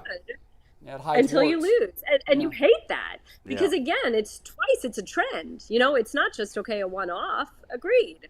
But, you know, it happens in the preseason. You're like, it's the preseason. We'll clean it up. It happens in a game, but you still win. You're kind of like, oh, well, we won. Okay. Now you felt the pain. Lost. Now it cost you a game. Yeah. So now you can't brush it off. Do you have a sense how this one plays out? I mean, do you feel like one team is going to fix their woes over the other tonight? I just think that the Browns' issues are more fixable. I think that the Steelers have deeper issues, have some bigger problems. I think that we've seen the Browns do what they need to do and then not do it. But again, as we're saying, it's sort of fixable. So we know how talented the Browns are. And lost in all of this, by the way, also, is how well, until that last interception, Jacoby Brissett played, and the connection that he and Amari Cooper had. And this is now 2 games in a row that Amari Cooper has been uncoverable. I mean, you just can't cover him. Right. So I think all of that bodes well for the Browns. The only caveat with the Steelers is Mike Tomlin. Yeah. The Steelers come up with, I mean, look, the Steelers didn't play run defense worth 2 cents all of last year. They had one game in Cleveland that their run defense needed to show up, and it did. And I get it. Nick Chubb was coming off injury. He wasn't 100%. But the Steelers played a black and blue game when they needed to play a black and blue game last year, and they beat the Browns, when arguably they had no business beating the Browns. So I think that that's just sort of the idea of a rivalry game. That's what the AFC North is. It takes me all those years back to when the Steelers needed a win in Baltimore to make the playoffs. The Ravens were like a 3-win team, and Ryan Mallett and the Ravens beat the Steelers. That's what the AFC North is. So I think all signs say that the Browns right now are a better team, that the Browns are at home, that the Browns have this major moment to rectify what happened on Sunday. The Browns, in theory, should be favored in this game. But this is what the AFC North is. This is what the Steelers are. This is what a rivalry is. Yeah, you're right. And to your point, the Steelers have won 60% of their AFC North games that they were an underdog in. 60% of them that they were an underdog since 2007. So that's what Tomlin does. Yeah. Aditi, thank you. Again, it's certain, it's like go back to that Ravens game on Sunday where they lose a lead, where they just kind of fall apart. Oh. And that to me was so jarring because I can't tell you another time that a John Harbaugh team did that. It's just the nature of the Ravens. Sometimes the Ravens don't have enough bodies. Sometimes the Ravens just aren't good enough. But the Ravens don't fall flat. The Ravens don't just fall apart. That is out of character for the Ravens. Similarly, when I think of the Steelers' character, they fight. They fight in AFC North games. Now, occasionally, they're completely, totally flat. What's our character? F the Ravens, F the Steelers. Can we say that? Yes. You just did. Do you say that about the Bengals, or you don't say that about the Bengals? No, I'm a Bengals fan. Why would I say that about the Bengals? All right, fair. Now, so if the Ravens don't quit. The Browns are trying. Jay, I think that's a really good point. I think the Browns are really trying to forge their character and show who they are. Right, because we don't know. And I think that what they did Sunday is the character they're trying to shuck.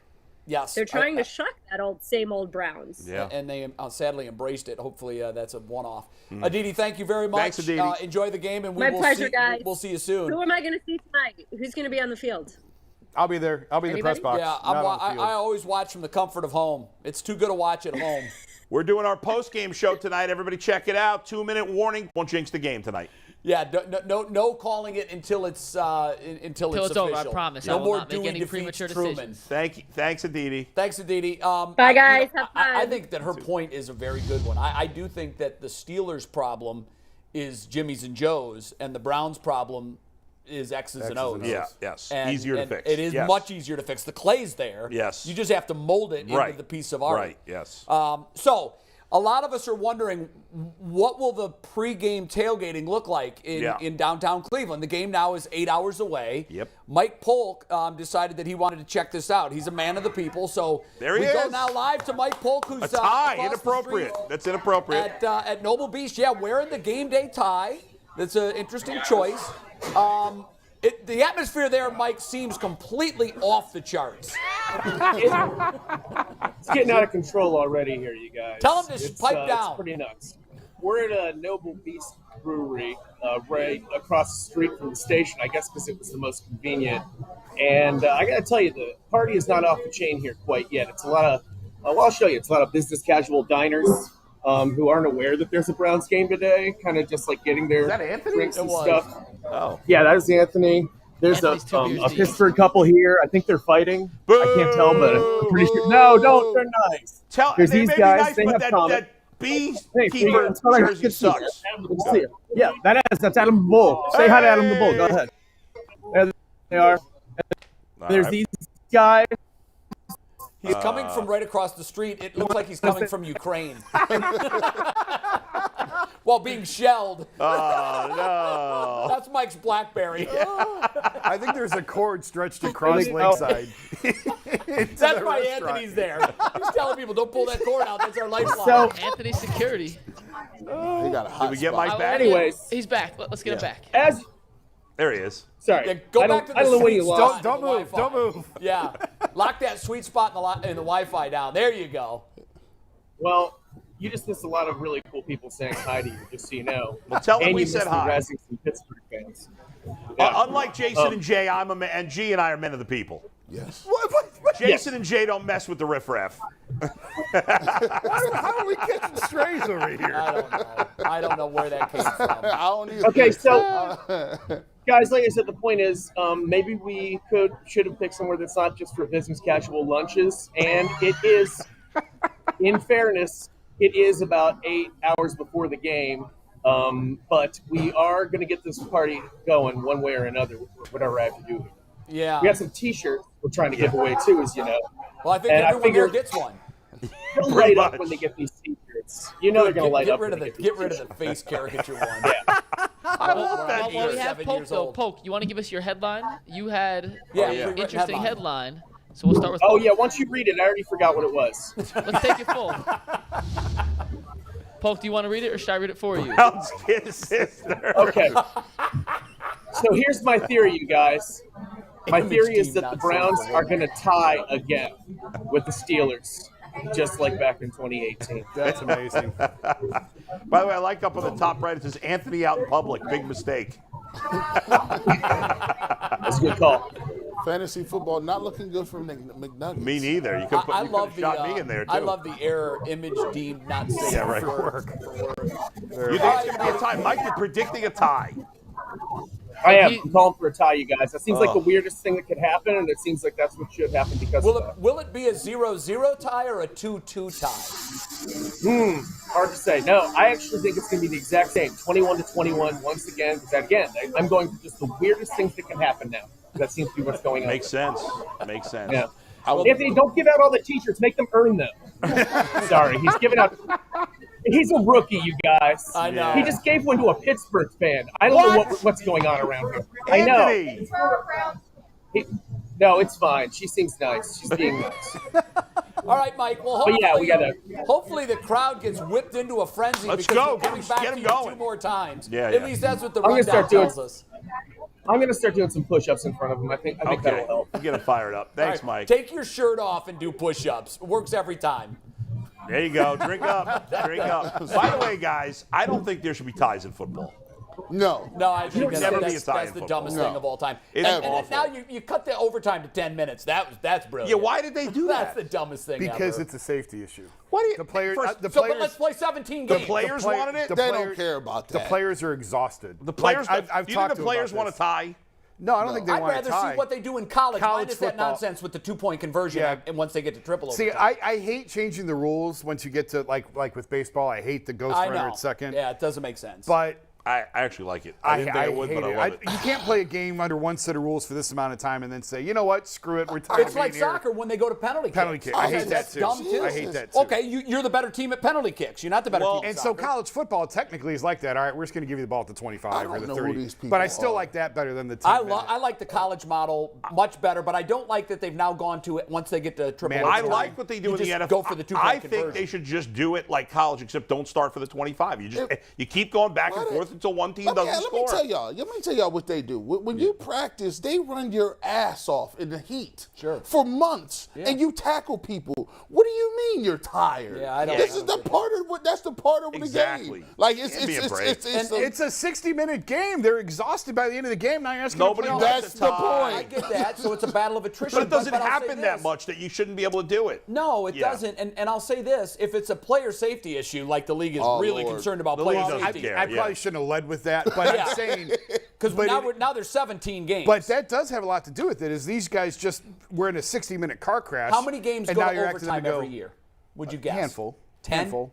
Probably 12? Per team, maybe. I mean, on average, probably one per team, maybe two. So maybe there's 25 overtime games a year. Yeah. I don't know. Yeah. Whatever it is. And how many go to a tie? One or two a year? So those are the only games you'd have to worry about going longer. It's going to happen maybe 3 times a year that it would go. I'm just telling you, go ask the league office why it's 10 minutes. It has to do with the fact I know. I just don't like it. I think it's stupid. You can't hide behind player I am a walking crash test dummy. I never played a down in the NFL, and I can only remember 1 or 2 games we even ever went into overtime. And trust me, them plays that you're talking about, they're not going to make or break whether or not you're injured for the rest of your life or injured substantially. Do you think every player would want to keep playing rather than have a tie? Hell yeah. There's no way. Like I would almost, if I was just sitting here listening to Polk say that, I would consider that a loss.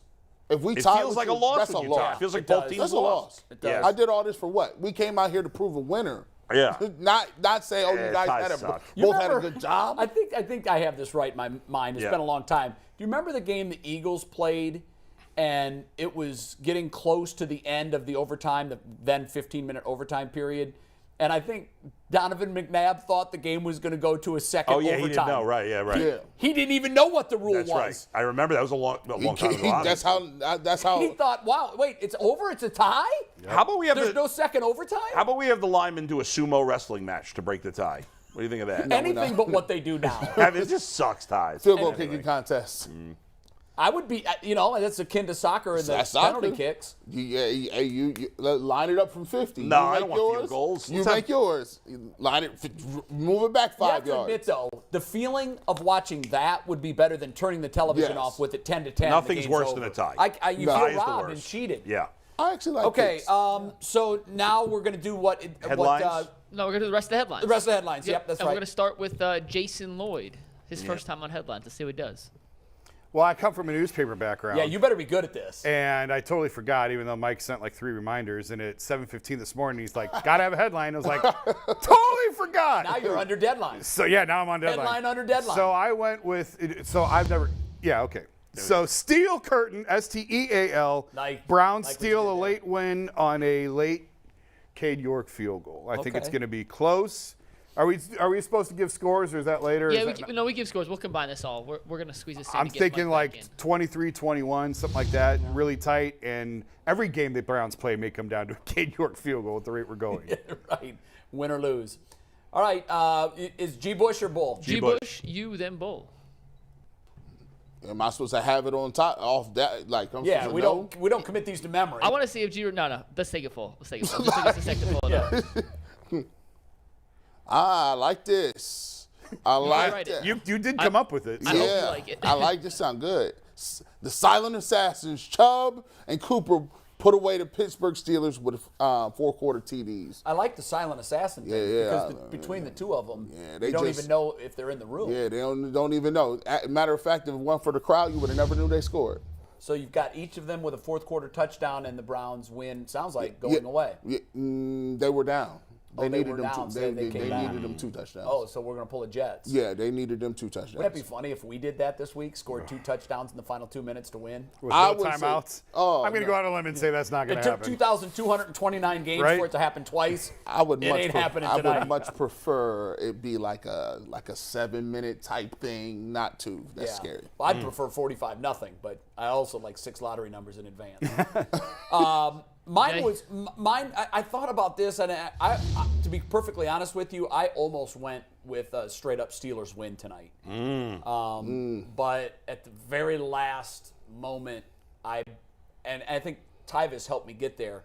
He's 1,000% sure, not 99.9. Yep. He's 1,000% sure that they fix this up and clean this up. So the defense fixes issues in victory and back on track. I really think it's going to be one of those ho-hum games where you're like, I don't know what the hell the headline is other than that they're back on track. Yeah. Thursday night games are ugly usually. They typically are. They're You're not. right. It's not crisp football. A lot of mistakes. Tyvis, guys don't want to be there. That's right. Your boys is loving you right now, Tyvis. I know. They swear you to Houdini. Listen, if I see any broken plays, I'm not even going to Jungle Woods. I'm coming to you via text. What happened, bro? Well, we have to get him on the show Monday. If there are broken plays, his ass is on the show Monday because he's got some splaining to do. Right. He and Joe Like Woods. it's his fault. Well, he guaranteed us. Tyvis is on the hook. Tyvis is on Friday, by the way, so he's on Friday no matter what happens. Holy I know, but I want him. Tomorrow, Friday. That's right. That's right. Yeah. Okay, yeah. Friday's Monday. Get your, What the hell? get your telestrator ready, bro. Ooh. Yeah, I know. So, Bull, what do you got? All right, bring it up there, guys. True Blitzky. I like Browns that. D ruins Mitchell's that. homecoming. I Listen, I get it. There's reason to be concerned about the Browns defense because the communication issues have been a disaster. But we know that I know you're starting to waver on how much talent there is, but I'm not. And I refuse to believe, and if I'm wrong, I will destroy everybody on the defense tomorrow. But I refuse to believe that the Browns, with all the talent they have on defense, will continue to have these egregious mistakes against bad offensive teams. And that's what the Steelers are. As much as I don't love Baker or Flacco, I think Trubisky's worse. As much as there were issues with the Panthers and the Jets' offensive line, I think the Steelers is worse. Now, the Steelers' skill position talent is fine, but if your quarterback stinks and your line stinks, it should be a problem. Win in the trenches. The Browns have been humiliated. They had a humiliating loss on Sunday. And I choose to believe that this is a prideful team with a lot of prideful defensive players that have had their ego kicked a little bit. Yeah. And I think, at least for this game, they are going to come out and they are going to play angry, aggressive, and violent. It's a character game. It is. It's a character total game. Character game. What are you made of? And I think the defense is going to show. I think we expected like a shutout or a low-scoring game last week. I think that's what we're getting this week. I got the Browns winning in a low-scoring game, 20-5. Remember, the Steelers will get a field goal and a safety. Remember watching the Browns in 2020? Yeah. And you remember how they had the defense with number 23 back there? I still refuse to say his name. Yeah. 23 is back there. They would give up all kind of points and just do whatever. Yep. It came a point in time where I just refused to be mad at them. Anything they gave me, I would be happy because I naturally assumed they wasn't stopping nobody. Mm-hmm. If they come out here and get torched by the Pittsburgh Steelers, oh boy, given what the rest of the schedule is, there's no way you could have expectations for what they're going to do. You just don't. No chance. Yes, don't know. This is it. Yeah, because they've got to show up and dominate tonight. He is right on this. You do start thinking, well, they're not as good as we thought they were. At some point, being a great elite athlete is both physical and mental. No doubt. Yes. I mean, nobody ever dominates because they're mentally superior or physically superior. You have to blend both. Yeah. And right now, nobody is questioning this defense's physical ability. They're all capable of being great. But right now, what we're wondering about is, are they able to process and mentally win the game? That's 100% true. On the other hand, if the Browns dominate defensively, we're going to come on tomorrow and say they cleared up their communication issues and the talent shined through and look how good it was. That's what we want to see. That's what we all want to say tomorrow. Yeah. And I'm hoping we get there. Me too. My gosh. Those are the headlines. 21-17 Browns. So early prediction, if it's a tie, Polk's going to win the headlines.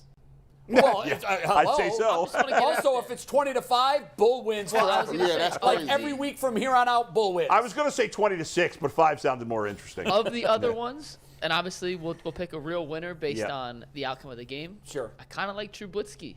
I love that. No, I love like the that. play on words. I'm not going to lie. Thank you. Yeah. Thank So you. we're going to go to Polk in a sec, but first we're going to do what the internet is saying. And whenever we ask the internet a question, it's brought to us by our good friends at PCC Airfoils.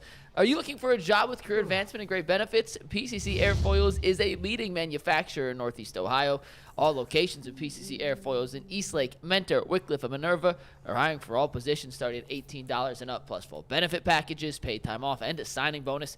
You can apply online at precast.com/careers to learn more. I'm going to try for a PCC girl from her white bread world. See, he asked for Uptown Girl. There you go. Just miss. So as we all saw, Anthony's crushing beers over at Noble Beast with Polk. So I didn't even know Anthony had left here. Did you guys know that? We didn't even miss him. Anthony's out here crushing beers, so I'm going to have to move tag board myself and do it. So let's see if I can multitask. I got two hands for 3 I'm jobs. putting my faith in you. Okay. All right, let's take tag board first one full. So we asked, as we do every day before a game, give us your final score prediction for the game, and if you're right, we'll send you a free T-shirt. Let's take the first one, Mike. Did it work? It worked. Awesome. I got this down easy. All right, David Dawson says 27-20 Browns. Julio with an H, 24-7 Browns. And they got Dollar Dog Nick, 20-16. Bryant and Hunt score TDs. Cade goes 2 for 2 on field goals. And I'll be deleting this once my prediction goes off the rails. First of all, I'm a little concerned that the random. guy loves dollar dogs so much that he throws them in his name. That is a little Can you imagine weird. being dollar dog Adam? Yeah, that's just a little odd. I think Dollar Dog Bull fits a little better. Yeah, that's true. All right. 2 more. How about 23-17 Browns? We get a defensive touchdown, and Jacoby proves he's the second best quarterback in the division. That's an embarrassing take. Bold claim. You got Joe Burrow and That's Lamar insane. Jackson. Yeah, that's I like him, but I don't like him that much, dog. I'm pretty sure nothing could happen tonight that would make us come in tomorrow and go, that's it. He's Jacoby better than Lamar and Brissett. Burrow. He's better than Lamar. He's out here dealing. Better than Burrow. And last but not least, we have Go Browns, 24-23 Pittsburgh. Of the 192 answers, we only had 3 for the Steelers, which is a little concerning. But you know, we got to know our audience. We got to know. Yeah, but what was it last week before the Jets? You said it was like. Not a single person picked the Jets. But there you go. Now And it's 99%. Speaking of the internet, very few people are funnier on Twitter in the Browns community than the man joining Mike Polk right now from the Noble Beast. Mike, can you hear us? Oh, hey. Oh, no, a little bit. Hey, look who I found. This is Paul Brown, you guys. World famous Browns fan. And world famous YouTube. Yes. Have you met him? You're freezing up, Mike. I hate the internet. Plug the cord back in. That's all right. Pull out. I think he just bailed. He said full stop. I think next week we have to come pick back a to bar it. that's closer. Maybe we just put a bar in so here we're having drinks and down invite here. people in. You stole part 2 of that. Why in we need to put a bar 2022? in the Ultimate Cleveland Sports Show Why studio. in 2022 in America do we we ever do have that? problems with the internet? We can have a. What is happening? Why isn't the internet better? It's 2022. Hold on, it is better. What they do is they rob you. They say, "Oh, all that 5G stuff." Right. You don't really have it. They break it down to dial-up. It's so frustrating. Like, they're not gonna give you all the high speed. Come on, internet. Mike Paul. Mike's there. Paul's Paul good Brown. on Twitter. He lives in England. Man, Yeah, he's definitely a fun follow. Hey man, we got that Oregon Trail internet. Frustrating. You got to flip. Wait, it looks like they're moving. Let's try it one more time. Let's see All if right, this He let's works was a little good better this at the time. back of the bar. That must be where their repeater is. Yeah, back there it should be. Well, that doesn't look any better. I'm not sure if this is this just working. This Wi-Fi is garbage. Well, it's not breaking up right now. It's just a little Sorry, chippy. guys. Hey, No, you're okay. No, you're good. right You're now good it's actually good. Paul, Don't move. is Paul We talk? originally from Is it happening? Cleveland? Is Paul? Okay, no one move. Don't Mike not hearing me? do anything. Mike can't hear, so they've got the video kind of figured out. A little bit. All right, is Paul? No one jostled anything. Is Paul originally from Cleveland? I don't even know. It's an excellent question. No, he's not. Paul, why don't you tell them about your story? I'm originally from England, live in England, but try and come over to 5 to 10 games every year. That's right. Wow, 5. I didn't know he was original. I assumed he was from Cleveland and then moved to England. I didn't know that. Now we know. Are you a fan because your name's Paul Brown? How did that happen? I was afraid he was going to pull the shorts down. I'm not going to lie. I can barely hear you guys. While we have Paul here, I'm going to try and quiz him so he can earn one of our amazing. No, we're frozen. No, you're good, Polk. We can good. Cheers. No, we gave it a shot. We love you guys. No, Mike. I think it's time to pull ripcord. We tried. That might be the worst live shot in the history of TV, and not because of Mike. I mean, it literally is like watching highlights from the Cardiac Kids, bro. Oh, I mean, doesn't it look like that? What? Max headroom. There was like a 20-second delay in the audio. and he's literally, guys, I'm not kidding. He is a pitching wedge away. If I went right outside our studio here, I could put a pitching wedge over Noble Beast. That's how close he is. Humble brag. Yeah, really. What? It's 50 yards. I'd put it through the window of Noble Beast, but that's just Tyvis would lose the club. So that's all right. Tyvis would break their front door with the club. Tyvis could throw his club from the front of KYC into Mike Polk's hands at Noble Beast. That's a fact. That is how close they are. It seriously is right across the street from us. Lord. And also right across the street from us on the other side is First Energy Stadium. You can see it when you go out on our balcony, second or third floor balcony. You can see the scoreboard. That's how close we are. You can see the scoreboard and see what's going on inside. And, so next week, I think, do we have another Thursday game? No. Not for the season. We have a Monday Night Football game.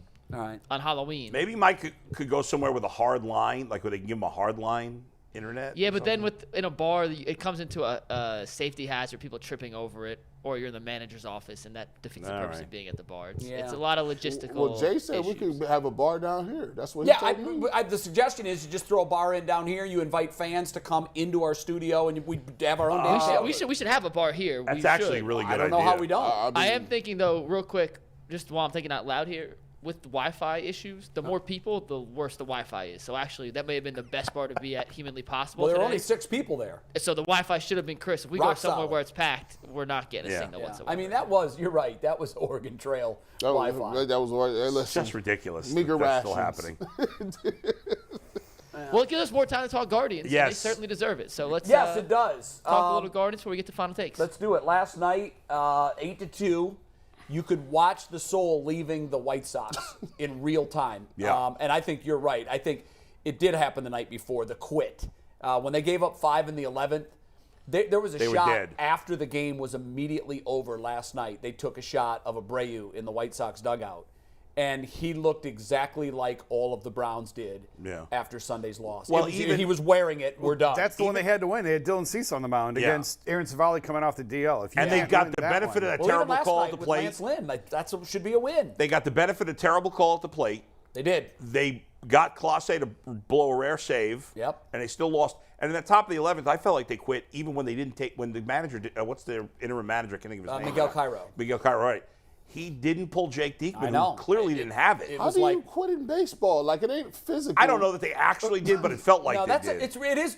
So, to me, when you say someone quit, that is the biggest insult you can have. It's like you're playing with no energy. I'm saying that they quit. It just looked like they were not invested. No. Last night, not covering third base. And then, to your point, Cairo leaving his pitcher out there. Okay, you got to try. I mean, let's remember, you start the extra inning with a runner at second, so you already got a rally going. Yeah, plus the Guardians' best relievers were all been used by that point. I know. So what was going to, who were they going to, and as it turned out, they did score 2 in the runs, bottom on a home run. Yeah. So it looked to me like they quit 2 nights ago. And then last night in the first inning, they're kicking the ball all over the infield. They had a ball drop between two. An outfielder and an infielder that were coming together. They did not look like a team that was scrapping for a playoff spot. And that's what told me this race is over. I think they're going to get boat race today because Shane Bieber's going for the Guardians. Who's pitching for the Sox? Johnny Cueto. Cueto is, and he's hit or miss. You never know what you're going to get with him. Somebody set me up. For all the people that have tuned in now, and they said, okay, Guardians look like they're going to the playoffs. Yeah. Can somebody let me know and let the people out there know exactly what is the best case scenario? Who are you looking to play? They have it. So who would they be set up to play? The Mariners in the playoffs. The Mariners right now they're the lowest. But it's close. They're only like a half game behind the Rays. I thought the Rays. The Mariners are, I think, a half game behind the Rays. Going into last night, it was the Mariners. They were in the third wild card. And by the way, we had said that the Guardians have no chance to make the wild card. Right now, the Guardians, with their record, would be in a wild card spot. Right. So they've really fought their way back in there. But it would be the Guardians at home for 3 games against the Mariners. Right, but the Mariners they're tied in the loss column, so it could end up being either of them. I'm saying. Right, but right now it would be the Mariners. As we sit here right now, it would be the Mariners. Now, obviously, that can change, and even between Seattle and Toronto, there's only 2.5 games. Right. I think the key is they're going to have the last place wild card winner, the number 3 wild card winner, for 3 games at home. So it's either going to be Toronto, Tampa Bay, or Seattle. I would much rather it be Seattle. I think all 3 of those teams are pretty equal. I don't know that I like or dislike any of them more than the others. I would rather take Seattle. I don't know what you think about that. Anyone but Toronto. I don't want to mess with Toronto. I don't either. Toronto scares me, and Tampa scares me too because weirdly, Cash has kind of had the Guardians' number since leaving and going to Tampa. So as I'm looking at it, I would love it now. To your next point, and Cleveland's not one to put the cart before the horse. Yeah. But if they beat the Mariners, they would get the Yankees. Should they prevail in their opening series, they would get the Yankees. I know you say ooh, but what you don't want is the Astros. Right. Before the ALCS. No. Because the Astros, in my mind, are just about rubber stamped this year to play the Dodgers in the World Series. I learned a couple years ago when they spoke to Indians. I'm like, oh, hey, you're not gonna get a dub off these people? No, not at all. Yeah. If you can get a first round series, you get 3 games, and you can win that series, I think that changes your fortunes a whole lot. I think that changes. I think you start to build up some money in the bank, some cachet with some fans because we weren't supposed to be here anyway. Right. You was a year, 2-3 years. All of y'all said these guys are 2-3 years early. Now, if you can go into the offseason saying, hey, we got to the playoffs. Not only got to the playoffs, we gave the Yankees a run for and God forbid they make it to the ALCS.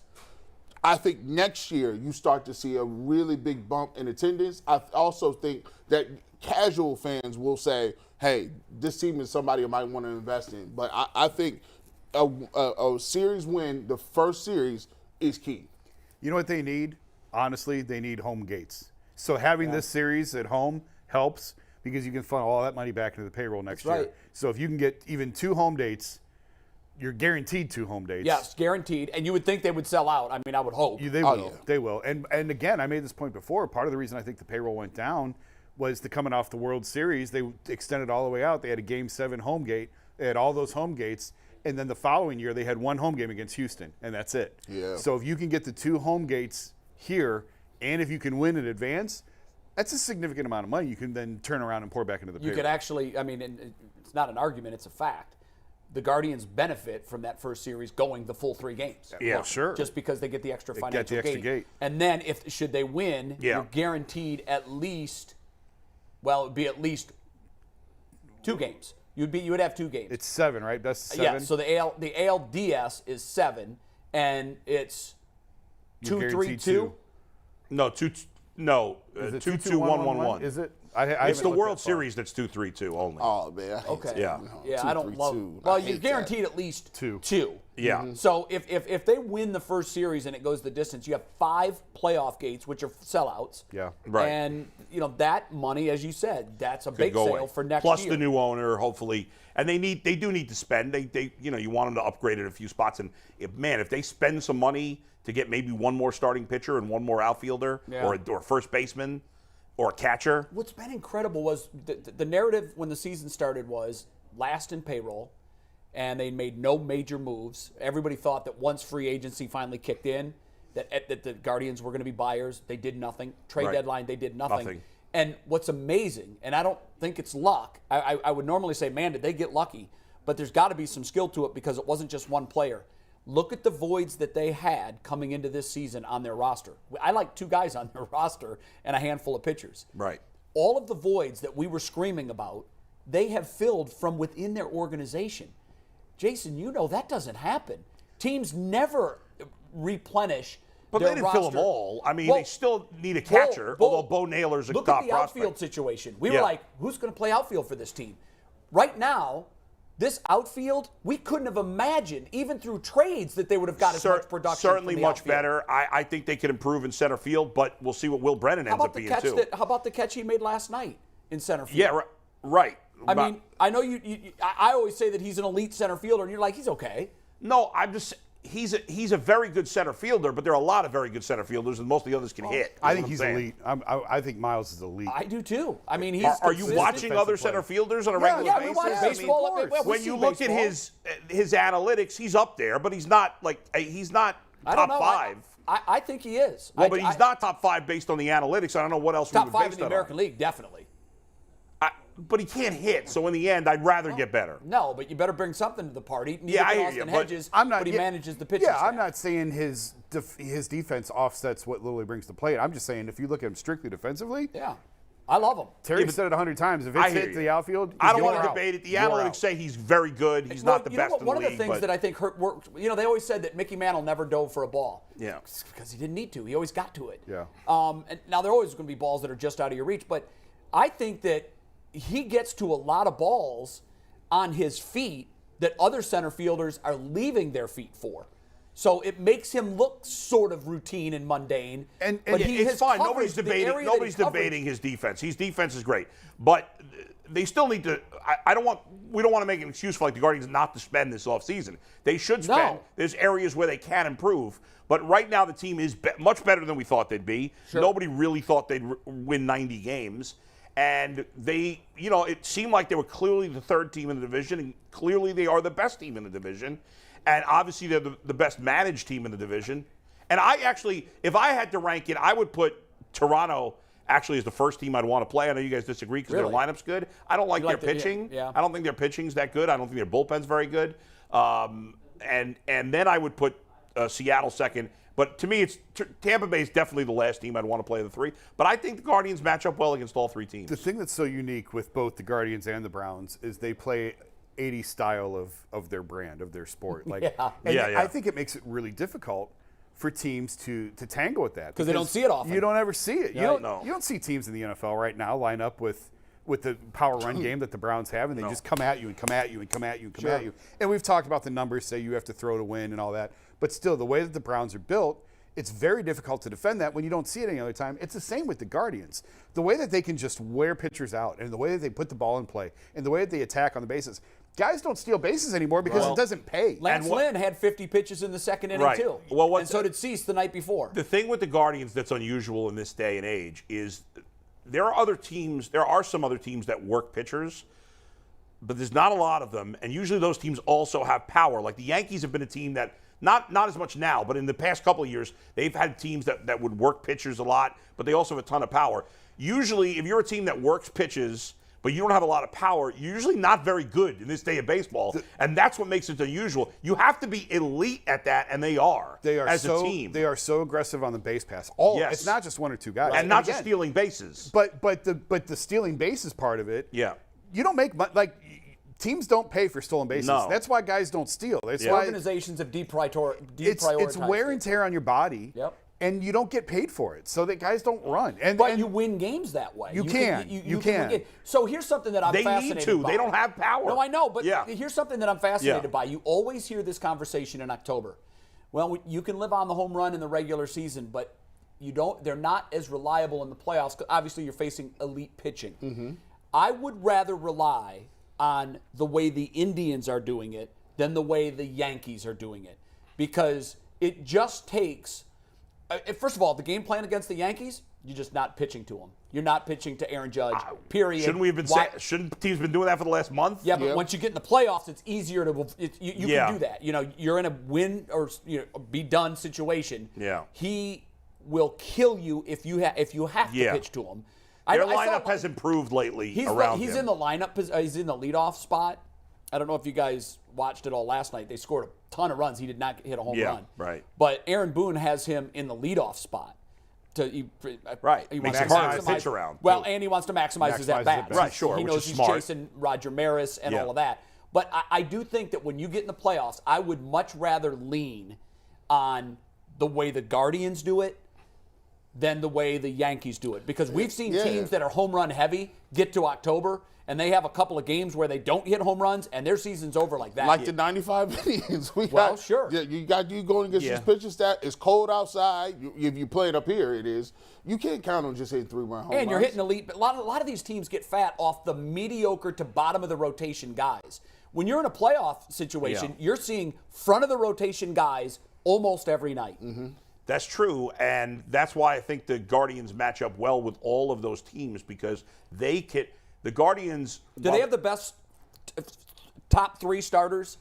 The Astros. You mean between those 4 teams? The Astros teams. No. The Astros are. They're their own beast. Right. But I would talk about the Yankees, the Blue Jays, even Tampa Bay. I think the Guardians right now, the way Bieber is pitching as a Cy Young looking pitcher, the way Tristan McKenzie has looked the last month plus, and it's close. It's close with Tampa. Because although McClanahan got hurt again, he left his last start. I wondered about that. Have you heard anything about where I haven't. They said it was not major, and they expect him back for the end of the regular season. But Glasnow's supposed to come back, but I don't think it's going to be in a major role. They can't rely on him. No, I don't think but so. He's been great, and Jeffrey Springs has been fantastic for them. So they just keep finding. I mean, it's the Rays. The Rays always develop. You look at their bullpen. Like Cleveland. Yeah. You look at the bullpen. They got a bunch of no names in there that just pitch well. We have the best bullpen in baseball, in my view. Yeah. I don't think any team in baseball can boast the bullpen. No, and the Blue Jays have the Blue Jays of the contending teams that we're talking about have the worst bullpen. Their closer Romano's been really good, and they got Anthony Bass there has been pretty good, but it's pretty slim. But I don't love their pen, and I don't love their rotation. Outside of Manoah and Gosman has been good. Can they score enough runs? Well, that's the question. We've seen stretches of time this year where the Guardians' bats have disappeared. Right now, this is the best they've hit as a team. Yes. They are in their hottest stretch. Hopefully that will continue into the playoffs. But we have seen stretches where they go cold. We've seen it in the playoffs. But you would think as a team that plays this way, that makes contact, that walks, gets on base, and the fact that they seem to be hitting their peak as a group, it would trend well for the playoffs. It's just amazing to me because I was talking to people in the organization in like June and July who said they were very aware of their standing, and they can compete with a lot of the teams that, the middle of the ground and the divisional teams and that. But they even felt like, hey, listen, when we're going up against the Yankees and the Astros and the Dodgers, we're punching out of our weight class. I wonder if they still feel that way. I haven't talked to them lately, but yeah, I do wonder the same thing. I think everyone internally has been blown away by this. Nobody saw this coming. Nobody. Not even internally. I was having conversations with people at spring training who said, like, yeah, we took a swing at Matt Olson and some of this stuff, and when it didn't work, we pivoted to we want to play the kids. We want to see what we have with all these kids that we have. And I think they've answered a lot of questions. Even last night, they bring up another one last night. How many is it now? 17 players. I think it was the 17th and made their major league debuts, and the team's in first place, about ready to clinch a playoff And spot. there's still more to come. You still haven't seen George Valera. You just got a glimpse of Bo Naylor. Oh my gosh, Bo exactly. Naylor. Yeah. There's still more coming. This is still just I wouldn't say the tip of the iceberg, but it's about the top quarter of the iceberg. Bo Naylor's going to be interesting for next year because they really need a catcher. I don't know if he's going to be ready. Yeah. It would be a pleasant surprise because then they wouldn't have to go out and pay for a catcher. Right. I still think they could. The price on Sean Murphy was so high at the trade deadline. Yeah. I think that's something they could revisit. They certainly have the pieces to go get it. They should go out and spend some money on one bat, whether it's a catcher, because they don't think Bo Naylor's quite ready, or at first base. Go spend at this point we'd take a $80 million payroll. Yeah, where so are we? low. 50? I don't know. I know it changes throughout the season, but they gave Jose a boost with the new deal. He got more money rolled into his deal this year. But certainly there is. I mean, they were looking at Matt Olson, like they were ready to spend money. Yeah, and so they are. So let's go. But also, I'll point out, I wrote this year they're going to have to trade Shane Bieber this winter. He still isn't Yeah, signed. I remember that. And that's a really sticky wicket that they're going to have to figure out. So they could still spend money, big money, and not add to it. And you know what's the interesting thing? They could end up trading Shane Bieber, and the first reaction is like, oh, my God. But they might end up turning him into two pitchers that they might. That's their MO. But you got to give them benefit of the doubt. You'd hate for them to trade him, but you got to give them benefit of the doubt. Earlier this year, I'm like, trade him now. Yep. While he still has value. Yeah. But he has looked like Cy Young. Shane of old. You know what, though? Again. I know I've always been anti this stance. I would trade him this offseason. He's got 2 years of control. Because you can get a boatload for him, and we trust that they will do it right. They'll make the right trade. How much would they like to have Carrasco back right now? I think that was a salary cut coming off the pandemic. It was. No, I know. It absolutely was. But it would be nice, like if you replace him with a good veteran on a short-term deal, might be something you could do. The haul that they got in that trade, nobody's complaining. Obviously, Rosario and Jimenez, to me, as a second-base shortstop combination, and I thought Rosario was going to be and shipped Lindor's at the having a great year, by the way. I thought great year. He's over 100 ribbies. He's having a great year. But it doesn't matter. You got two guys. I mean, this is prisoner of the moment, but I wouldn't trade our second-base shortstop combination offensively and defensively for anybody right now. Rosario's really put him in a tough spot. And that's a good thing. In terms of making a decision on him. Absolutely. Because and I even made that point to Zach Meisel. I'm like, listen, we keep talking about who's the shortstop of the future. Maybe it's the guy who's there now. By the way, I mean, the answer's in front of us. I think it is. Remember how bad a start he got off to? The first 6 weeks, he was terrible. Look where he is now, though. And he said yesterday that Tito loves him. Oh, Tito loves him. Like, and the clubhouse, he's one of the most respected. I would not get rid of him. I wouldn't either. I'd keep him. He may be the most respected voice in that clubhouse. Really? If it's not him, obviously maybe it's Jose. He's top 3. I'm not getting rid of him. I mean, I'm not messing with what they got second, short, third. I'm not messing with that. Yeah, I mean, that from second on over to third base. Leave it be. Yeah, I'll take it. I'll take what we have. You guys can keep whoever you got. I don't care. They got a decision to make. They're going to have to sign him to a long-term deal then. That's fine. Then do it. And he has gotten better defensively. He was not great when he first got here. Yeah, I had questions about it. He's gotten better. I still think Jimenez is better as a defensive shortstop than Rosario is. But he's good enough. But good enough. The way it was explained to me was Rosario is not going to play second, first of all. He can't play second. And the gap between the two of them now is not as big as you think. Internally, that's how they view him. Jimenez could win a Gold Glove. He's sensational. He's Robbie Alomar 2.0 as far as I'm concerned. He plays unbelievable second base. You want to pivot to final takes now? Final takes. Yep. All right. Get the final takes. Bull, you want to start? Yeah, I forgot what my final take was. Did I write it down? I forgot. Well, so I'm going to do this. I was mentioned this on Twitter yesterday. You know, people have been commenting, and somebody, you know, I put a video out 2 nights ago where I was like, oh, I'm so tired. Let this game end. Please let it end. And so I got, people making fat comments. And you know what? I tell you what, this is something for 30 years that I have dealt with is my weight. And I recently have been learning about something that's called intuitive eating. I've been learning about it for a couple of months. And basically what the science shows is that diets don't work. And I've been spending 30 years of my life dieting. Now, I'm learning how to listen to my body, and I want to be as healthy as possible. But the constant losing weight, gaining weight is actually worse for you than finding the right weight for your body, which may be heavier than I've always thought it was. Maybe not as heavy as I am now, but heavier than I always thought it was. And then just staying at that weight, listening to your body, eating when you're hungry, not eating when you're not hungry, instead of doing fad diets and starving myself in this. So, you know what? You can make all the fat jokes you want about me on Twitter. That stuff used to bother me. It doesn't anymore because I'll say this. I'm proud of myself, you know? And just because I'm fat doesn't make me a bad person or less of a accomplished person or whatever. I'm fat and I'm proud. And if you don't like it, go bleep yourself. And there you have it. And Bull, we like you just the way you are. Thank you. Yeah. And as people now that have known you and love you, yes, we want what's best for you. And if that's what's best for you, do you. Thank you. We're on board. Thank you. All right, I was going to do Jason, something. we may have a picture. We'll pull it up if we can. If not, just keep going. Well, no, I'm not. I was going to do something Browns, but I haven't thought it all the way through. I was just thinking about it during the show, and I don't want to get myself in trouble saying.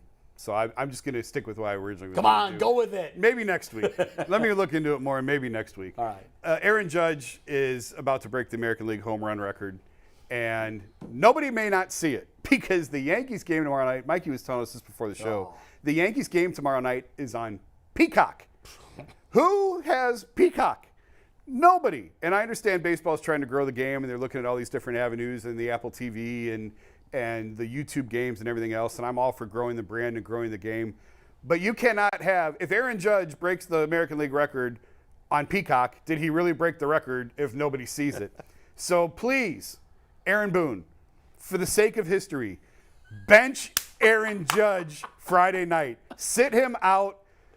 Let them play the game on Peacock, and then when the world resumes and we all can watch the game on Saturday, put Aaron Judge back in the lineup. That's my plea to Aaron Boone and the Yankees. Do not let Aaron Judge break the home run record when nobody can see it on Peacock. Let's do it on Saturday when the world is watching. How embarrassing that MLB made a deal with Peacock. Like, I pay for every streaming service except for Peacock. Yeah. It's the only one I don't have. And what's crazy is the NFL always gets it right. Yeah. Prime. Yeah. Right. Amazon Which Prime. everybody has. Major League Baseball always gets it wrong. Yeah. Peacock. Yeah. Well, and imagine the They Peacock have Apple going, TV, which I like too, but Yeah, I know, but the Peacock deal. but enough. Amazon and Netflix are the two people have the most. Imagine Peacock saying, "We got this figured out. Baseball. That's where it's at. Baseball." That's a marriage made in media hell. Does anybody have Peacock? Does don't. anybody pay for Peacock? But you would if it was the NFL. If it was the NFL, Oh, sure. Now, Amazon, it's an $11 billion deal for 11 years, and they get one game a week. That's incredible. They will make money on this deal. That's incredible. Oh, yeah, sure. They already But had. don't people already have Prime? Well, Like, here's most the thing. not everybody. So, no, I'm glad you You asked live that. in hoity-toity Avon Lake. Everybody has it No, there. but listen, no, he brings up a good You point. live in Rocky River. Shut up. You think Not as everybody has hoity-toity it, as Avon right? Oh, you're nuts. So they do their Prime, the Amazon Prime Days or whatever Yeah. the hell it is, where everything is like a fake sale. Yeah. And Thursday of last week was their single biggest subscriber boost amazing. day ever. Wow. It's amazing. Ever. So, I mean, to the point that the NFL is undefeated and will stay that way. You know what's funny is I bet you 90% of them are single dudes. Because married dudes have Prime. Right, that's because true. their wife has Absolutely it. right. You're right. But And single if I was guys, single, if I was wouldn't single, have I wouldn't it. have Prime. Right. I was telling my wife, I've got to get it. She goes, got to get it. We've had it for years. Exactly. What are you Mikey talking about? McNuggets. I didn't do even you know. have Amazon Prime? My parents pay for Amazon Prime, and I haven't. Double dipping. Anthony, do you have it? Parents. There you go. Yeah. Single guys do not Young have single Amazon guys Prime. are the The ones one that thing bought it all. streaming Yeah. hasn't figured out. Yeah. They're losing a boat ton of money because of the password handoff. Yeah. They've got to figure that out. Yeah. All the divorce dudes got it too. Yeah, because they're buying stuff. I need to get these J's. I need about 75. They're like, why you? I got stuff on order. Just keep coming to the house. I was like, you'll just send it to me? I don't have to pay it now. They just come. I was like, yeah, this is a new QVC. It's a new QVC. But easier. But easier. Scary. It's scary how easy it is. You know he's breaking that record. Friday night on Peacock. No doubt Yeah. on Peacock. That would be very baseball of him to break it Friday. And by the way, he's not going to bench him. Well, we have. No. Well, we Because have. can you imagine if he benches him and he doesn't get it? Now he's going to get it. Yeah. Yeah. But can you imagine if he benches him and he doesn't get it? He wants him to get it so badly, he moved him up to the leadoff spot. Yeah. I'm rooting for him to hit 70. Are we going to have like black and white grainy footage of it if he does it the on real Peacock? record or is the unofficial record that people think? This is the real No, American this League is record. the American League record. But I got to tell you, that's a great question. For me, when he hits 62, he's the new single-season home run leader. For me. I can't. It would be the most. No, I mean the guys hit the home runs, but Was it would Bonds be the clean clean? record. No, he was Was not. Sosa clean? No. Was McGuire clean? No. Did any of them ever pass the record when we assumed they were clean? No, but in Okay. fairness, there were a lot of guys that were dirty. I mean, we don't have time to debate No, this, I know. but yeah. To me, 62 is the record. And buries the record. By to the me. way, I heard It's somebody just on the that. radio, I don't remember who it was yesterday, 5 seconds, say Sammy Sosa was dirty and we suspect that Bonds and McGuire are dirty. What? Suspect? If you're saying Sosa's dirty, then you have to say Bonds and McGuire How are do we too. know? I mean, I don't want to start throwing allegations around, but how do we know 5 years from now We don't. somebody don't come We out don't. on No, Aaron we don't. Judge? We don't. We don't. Right? We all That's- assume that Ken Griffey Jr. was clean. Right. We all just assume that. Is it bad? Is it bad that that's the most favorable I've ever remembered the game? Is when it Yeah, was a lot of hitting home people runs feel like that way. Is Yeah. that messed up? By the way, their attendance was through the roof and ratings were through the roof. Yeah, exactly. Chicks dig the long ball. Yeah. You know how you That was fix the- it? You move the fences in. Could do that. You move the fences in. That's the modern day steroids. 250. I don't know about 250 that. to dead Play center. Little League I'd be field. okay 85 with homers. 310 down the line, 380 in center, 365 in the power gaps. Yeah, you'd you'll see have, plenty you'd have of home guys that would runs. hit 80 home runs a Yeah, year. that's Aaron true. Judge hits 25 balls a year that are caught on the warning track. I want to see the contract he's getting this offseason. Oh, my gosh. And who's giving it to him? Yeah. Well, someone here yesterday said that the Guardians are giving it to him. Do you know what's going to happen? I didn't say that's actually going to happen. Can I give you all a bold prediction real quick? Sure. The Yankees going to offer Judge like 9 years for $500 million. Oh. And then Steve Cohen, the owner of the Mets, who has more money he's got than a lot of everyone money, else, Steve Cohen. is going to say whatever. He's going to wait for the Yankees to make an offer. By $1. $100 million more. If I'm Steve Cohen of the Mets, I pay whatever it takes to get Aaron Judge. It's finally paying off for them. Yeah. They've got 95 wins. They're going to coast to the Can you imagine National League him East and title. Pete Alonso hitting back-to-back? Just imagine the Mets stealing the Yankees' biggest star. Exactly. When's the last time that ever happened? If I'm him, I spend whatever it takes to get Mikey, anything. Clip that right now. Yeah. That's a great, bold prediction. I Yeah. haven't heard anybody make it yet, but that's whatever a the bold Yankee prediction. offers, Steve Cohen is going to offer $100 million more. So you know what? The Yankees then should offer him 10 years, $600 million. And Steve What Cohen's you going got, to say, Steve? they might offer him $1 billion. The guy's got all the money in the world. He could pay him whatever. I That's know. crazy. It's just like Bezos paying $11 billion for the NFL. Yeah. Someone told me he makes that in 3.6 days or something. Obscene like that. Stop it. I'm like, you got to be kidding. Stop it. He What makes you mean over $1 million a second. God. What you mean Over stop? $1 million a second. All right, now that we're all sick. His GDP is more than like every Bolivia. other country. Like there's like 35 countries. Go look it Yeah, up. they got brown water in the state of Missouri. Yeah, it so seems to make a lot of sense. Yeah. Well, yeah, I guess we'll do a final take. As I was down and out yesterday, the text message chain went nuts. I was just like, I don't know what the heck is going on. Did somebody die? I thought somebody had passed, or I don't know. Maybe somebody else got suspended. But I noticed something, man.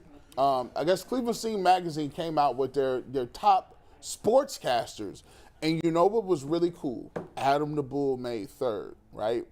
And the crazy part about that is, it said Ultimate Cleveland Sports Show behind it. It was. I thought that It was. had to. It better have. I thought that was so dope because, and we all know Bull is awesome. He's been great for a long period of time. But the situation is, when you move and you go to a different place and you're in a different venue, sometimes you think it might not be the same. Sometimes you think it might not be as great. But that just goes to show you that if you got talent, it translates to a lot of different places. And Bull has put in a whole lot of work to get himself to be, moved to a place where he feels like he can be respected in terms of radio as well as television. So I thought that was a huge thing, not only for Bull to represent us on that list with a lot of great other guys in terms of sports talk guys in our area, but I thought it was so cool because he did it in a new venture. He did it in a new way with the Ultimate Cleveland Sports Show. So I just wanted to salute him. Thank you. Give him his flowers. And it was cool to see the Ultimate Cleveland Sports Show after Give my him name. his flowers for that. That was cool. Thank you very much. And G, by the way, finished top 5 sports talk shows in Cleveland, and it was the only one on the list that's not a daily show.